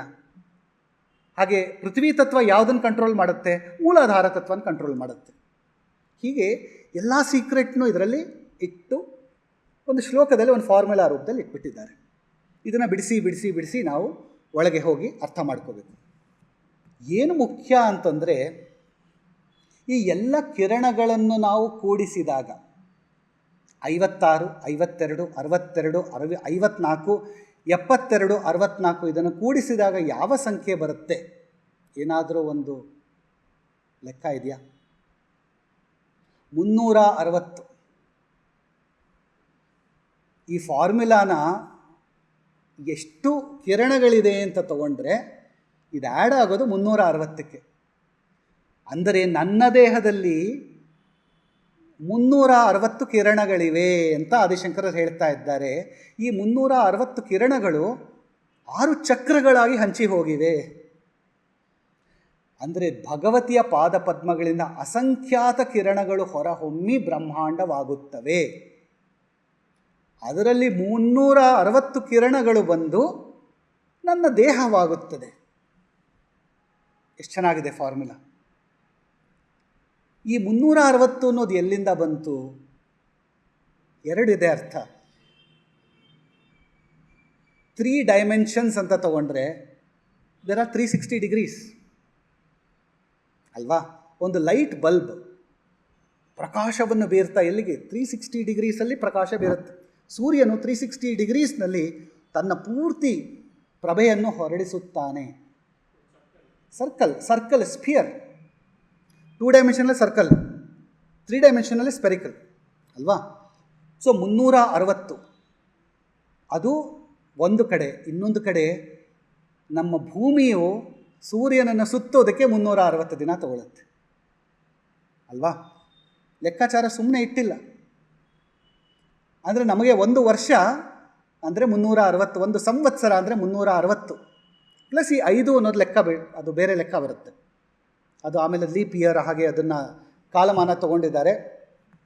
ಜೊತೆಗೆ ಅಧಿಕ ಮಾಸ ಅಂತೆಲ್ಲ ಲೆಕ್ಕಕ್ಕೆ ಬರುತ್ತಲ್ಲ. ಸೊ ಅದು ಬಿಟ್ಟರೆ ನಮ್ಮ ಸೋಲಾರ್ ಸಿಸ್ಟಮ್ ರಚನೆ 360ಕ್ಕೆ ಬಂದು ನಿಂತ್ಕೊಳ್ಳುತ್ತೆ. ಯಾಕಂದರೆ ಭೂಮಿ ಮೇಲೆ ನಾವಿದ್ದೀವಿ. ಭೂಮಿ ಮೇಲೆ ಜೀವಿಗಳು ಅಂತ ಬದುಕಿ ಅಧಿಭೌತಿಕ, ಅಧಿದೈವಿಕ, ಆಧ್ಯಾತ್ಮಿಕ, ಅಂತರ್ಯಜ್ಞಾತ್ಮಕವಾಗಿ ನಾವು ಜೀವನ ಮಾಡ್ತಾ ಇದ್ದೀವಿ. ಅಂದರೆ ಸೋಲಾರ್ ಸಿಸ್ಟಮ್ ರಚನೆ ಕೂಡ 360 ಅನ್ನೋ ಲೆಕ್ಕಕ್ಕೆ ಬಂದು ಕೂತ್ಕೊಳ್ಳುತ್ತೆ. ನಮ್ಮ ದೇಹದ ರಚನೆ ಕೂಡ 360 ಅನ್ನೋದಕ್ಕೆ ಬಂದು ಕೂತ್ಕೊಳ್ಳುತ್ತೆ. ಹಾಗೂ ನಮ್ಮ ಷಟ್ ಚಕ್ರಗಳು ಕೂಡ ಅದರ ಮಯೂಖಗಳನ್ನು ಆ್ಯಡ್ ಮಾಡಿದ್ರೂ ಕೂಡ 360ಕ್ಕೆ ಬಂದು ಕೂತ್ಕೊಳ್ಳುತ್ತೆ. ಚೆನ್ನಾಗಿದೆ ರಚನೆ ಅಲ್ವಾ? ಆದಿಶಂಕರ ರಚನೆ. ಆದರೆ ಈ 360ರಲ್ಲಿ ಪೃಥ್ವಿ ತತ್ವಕ್ಕೆ ಯಾಕೆ 56 ಹಾಕಿದ್ರು?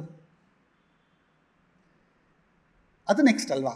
360 ಬಿಡಿಸ್ಕೊಂಡು ಹೋದಾಗ ಈ ಷಟ್ಚಕ್ರಗಳಲ್ಲಿ 6 ಚಕ್ರಗಳಲ್ಲಿ ಹೆಂಗೆ ಡಿವೈಡ್ ಮಾಡಿದ್ರು ಇದನ್ನು ಅರ್ಥ ಮಾಡ್ಕೊಳ್ಳೋಣ. ಹೀಗೆ ಈ ಷಟ್ಚಕ್ರಗಳಿಂದ ಒಟ್ಟು 360 ಕಿರಣಗಳಾದವು. ಈ ಎಲ್ಲ ಕಿರಣಗಳಿಗೂ ಮೇಲೆ ಸುಧಾ ಸಿಂಧು ಎನ್ನುವ ಸಹಸ್ರಾರ ಪದ್ಮದಲ್ಲಿ ನಿನ್ನ ಪಾದಾರವಿಂದವು ಶೋಭಿಸುತ್ತಿವೆ. ಅಂದರೆ ಈ 6 ಚಕ್ರಗಳು ನನಗೆ ಮಾತ್ರ ಸಿಗತ್ತೆ. ಆಜ್ಞಾಚಕ್ರದವರೆಗೆ ನನ್ನ ಇಮ್ಯಾಜಿನೇಷನ್ ಹೋಗುತ್ತೆ. ಆಜ್ಞಾಚಕ್ರದ ಮೇಲೆ ಏನಿದೆ ಅಂತ ಗೊತ್ತೇ ಇಲ್ವಲ್ಲ, ಸಿಗೋದೇ ಇಲ್ಲ. ತಾಯಿ ನೀನು ಅದರ ಮೇಲಿದ್ದೀಯ.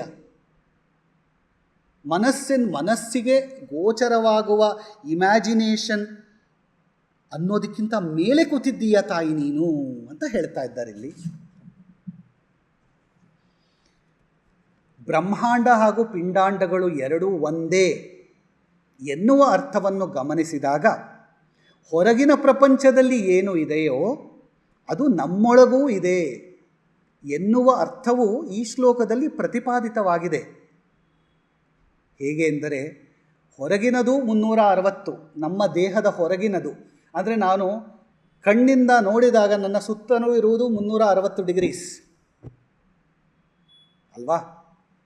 ಸೊ ಮೇಲೆ ಕೆಳಗೆ ದಶ ದಿಕ್ಕುಗಳು ಅಂತ ನೋಡಿದರೆ, ದಶ ದಿಕ್ಕುಗಳು ಅಂತ ನೋಡ್ತೀವಲ್ಲ ಅಲ್ವಾ? 8 ದಿಕ್ಕುಗಳು ಹಾಗೂ ಮೇಲೆ ಮತ್ತು ಕೆಳಗಡೆ ಎಲ್ಲ ದಿಕ್ಕುಗಳನ್ನು ಆ್ಯಡ್ ಮಾಡಿದ್ರೆ ಏನು ಸಿಗುತ್ತೆ? 360.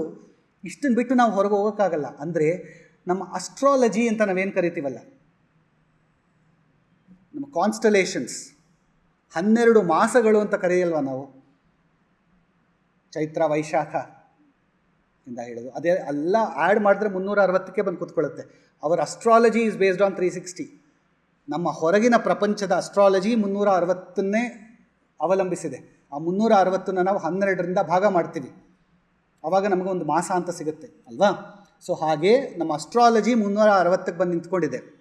ಹಾಗೆ ನಮ್ಮ ಒಳಗಡೆ ಇರುವ ಚಕ್ರದ ಅಸ್ಟ್ರಾಲಜಿ ಕೂಡ 360ಕ್ಕೆ ಬಂದು ನಿಂತ್ಕೊಳ್ಳುತ್ತೆ ಅನ್ನೋದು ಈ ಶ್ಲೋಕದ ಭಾವಾರ್ಥ ಹಾಗೂ ಸೀಕ್ರೆಟ್. ಅದಕ್ಕೆ 14ನೇ ಶ್ಲೋಕ ಸಿಗಬೇಕು ಅಂದರೆ ಕಷ್ಟ.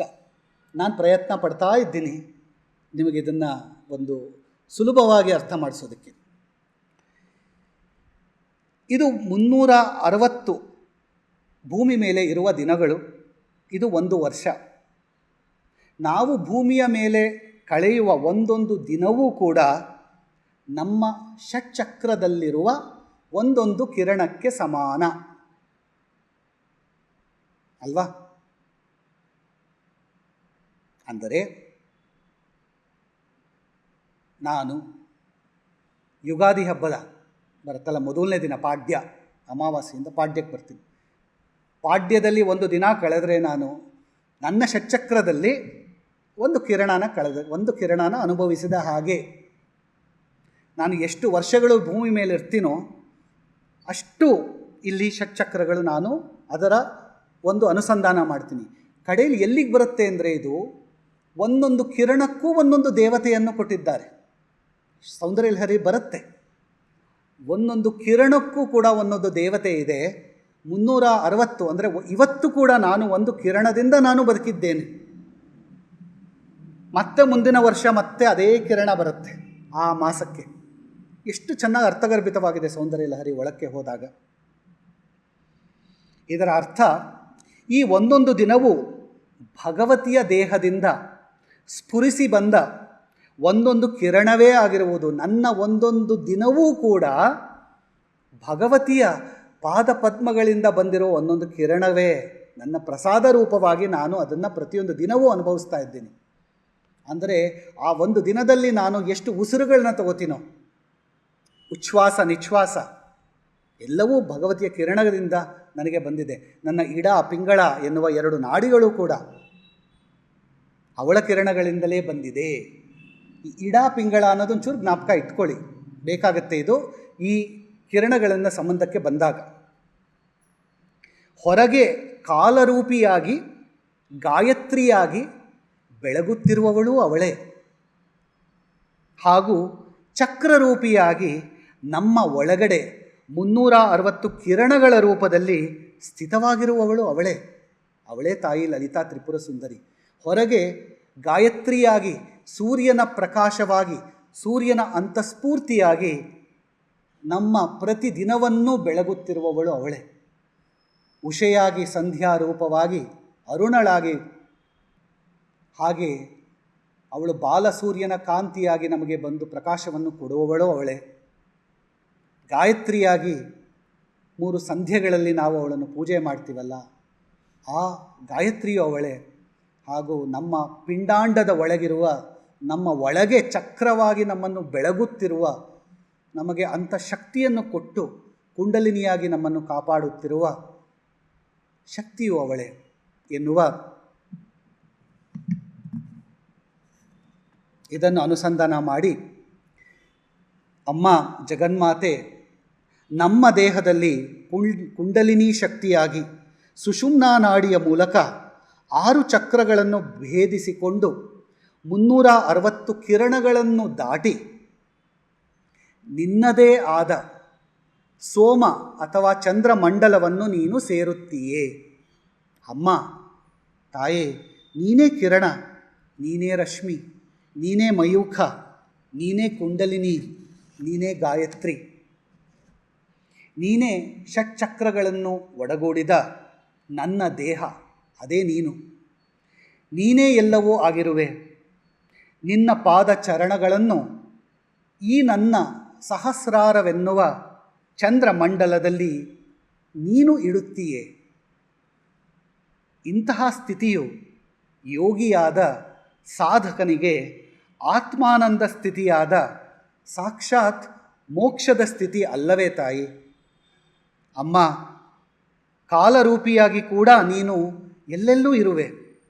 ಯಾವ ಸಮಯಾಚಾರದ ಸಾಧಕ ಯೋಗಿಯು ತನ್ನ ಸಹಸ್ರಾರವೆನ್ನುವ ಚಂದ್ರಮಂಡಲದಲ್ಲಿ ನಿನ್ನನ್ನು ಸಾಕ್ಷಾತ್ಕಾರ ಮಾಡಿಕೊಳ್ಳುತ್ತಾನೋ ಅವನು ಕಾಲಾತೀತನಾಗುತ್ತಾನೆ, ಕಾಲವನ್ನು ಮೀರಿ ನಿಲ್ಲುತ್ತಾನೆ, ಚಿರಂಜೀವಿ ಎನಿಸುತ್ತಾನೆ. ಮುಂದೆ ಬರುವ ಸೌಂದರ್ಯ ಲಹರಿಯ 36ನೇ ಶ್ಲೋಕದಿಂದ ಹಿಡಿದು 41ನೇ ಶ್ಲೋಕದವರೆಗೂ ಆಚಾರ್ಯ ಶ್ರೀ ಶಂಕರ ಭಗವತ್ಪಾದರು 6 ಚಕ್ರಗಳ ಮಹಿಮೆಯನ್ನು ವರ್ಣಿಸುತ್ತಾರೆ. ಹೀಗೆ ವರ್ಣಿಸುತ್ತಾ ಪ್ರತಿ ಚಕ್ರದಲ್ಲೂ ಇರುವ ಶಿವ ಶಿವೆಯರನ್ನು ಹಾಗೂ ಪ್ರತಿ ಚಕ್ರದಲ್ಲಿ ಹುದುಗಿರುವ ಮಯೂಖಗಳನ್ನು ನಮಗೆ ಸಂಕೇತಾತ್ಮಕವಾಗಿ ಹೇಳುತ್ತಾರೆ. ಮುಂದೆ ಸಮಯ ಬಂದಾಗ ಅವುಗಳನ್ನು ಅನುಸಂಧಾನ ಮಾಡೋಣ. ಇಲ್ಲಿಗೆ ಇವತ್ತಿನ 14 ಶ್ಲೋಕಗಳ ಅನುಸಂಧಾನ ಮುಗಿಲಿಲ್ಲ. 14ನೇ ಶ್ಲೋಕ ಇನ್ನು ಸ್ವಲ್ಪ ಇದೆ, ತಗೊಳ್ಳೋಣ. 15ನೇ ಶ್ಲೋಕ ಹೋಗೋದಕ್ಕೆ ಮೊದಲು ಮತ್ತೆ ನಾಳೆ 14ನೇ ಶ್ಲೋಕ ಇನ್ನು ಸ್ವಲ್ಪ ಹೆಚ್ಚು ಸಮಯ ತಗೊಂಡು 15ನೇ ಶ್ಲೋಕ 16, 17 ಆದರೆ ಮುಗಿಸೋದಕ್ಕೆ ಪ್ರಯತ್ನ ಪಡೋಣ. ನಮಸ್ಕಾರ.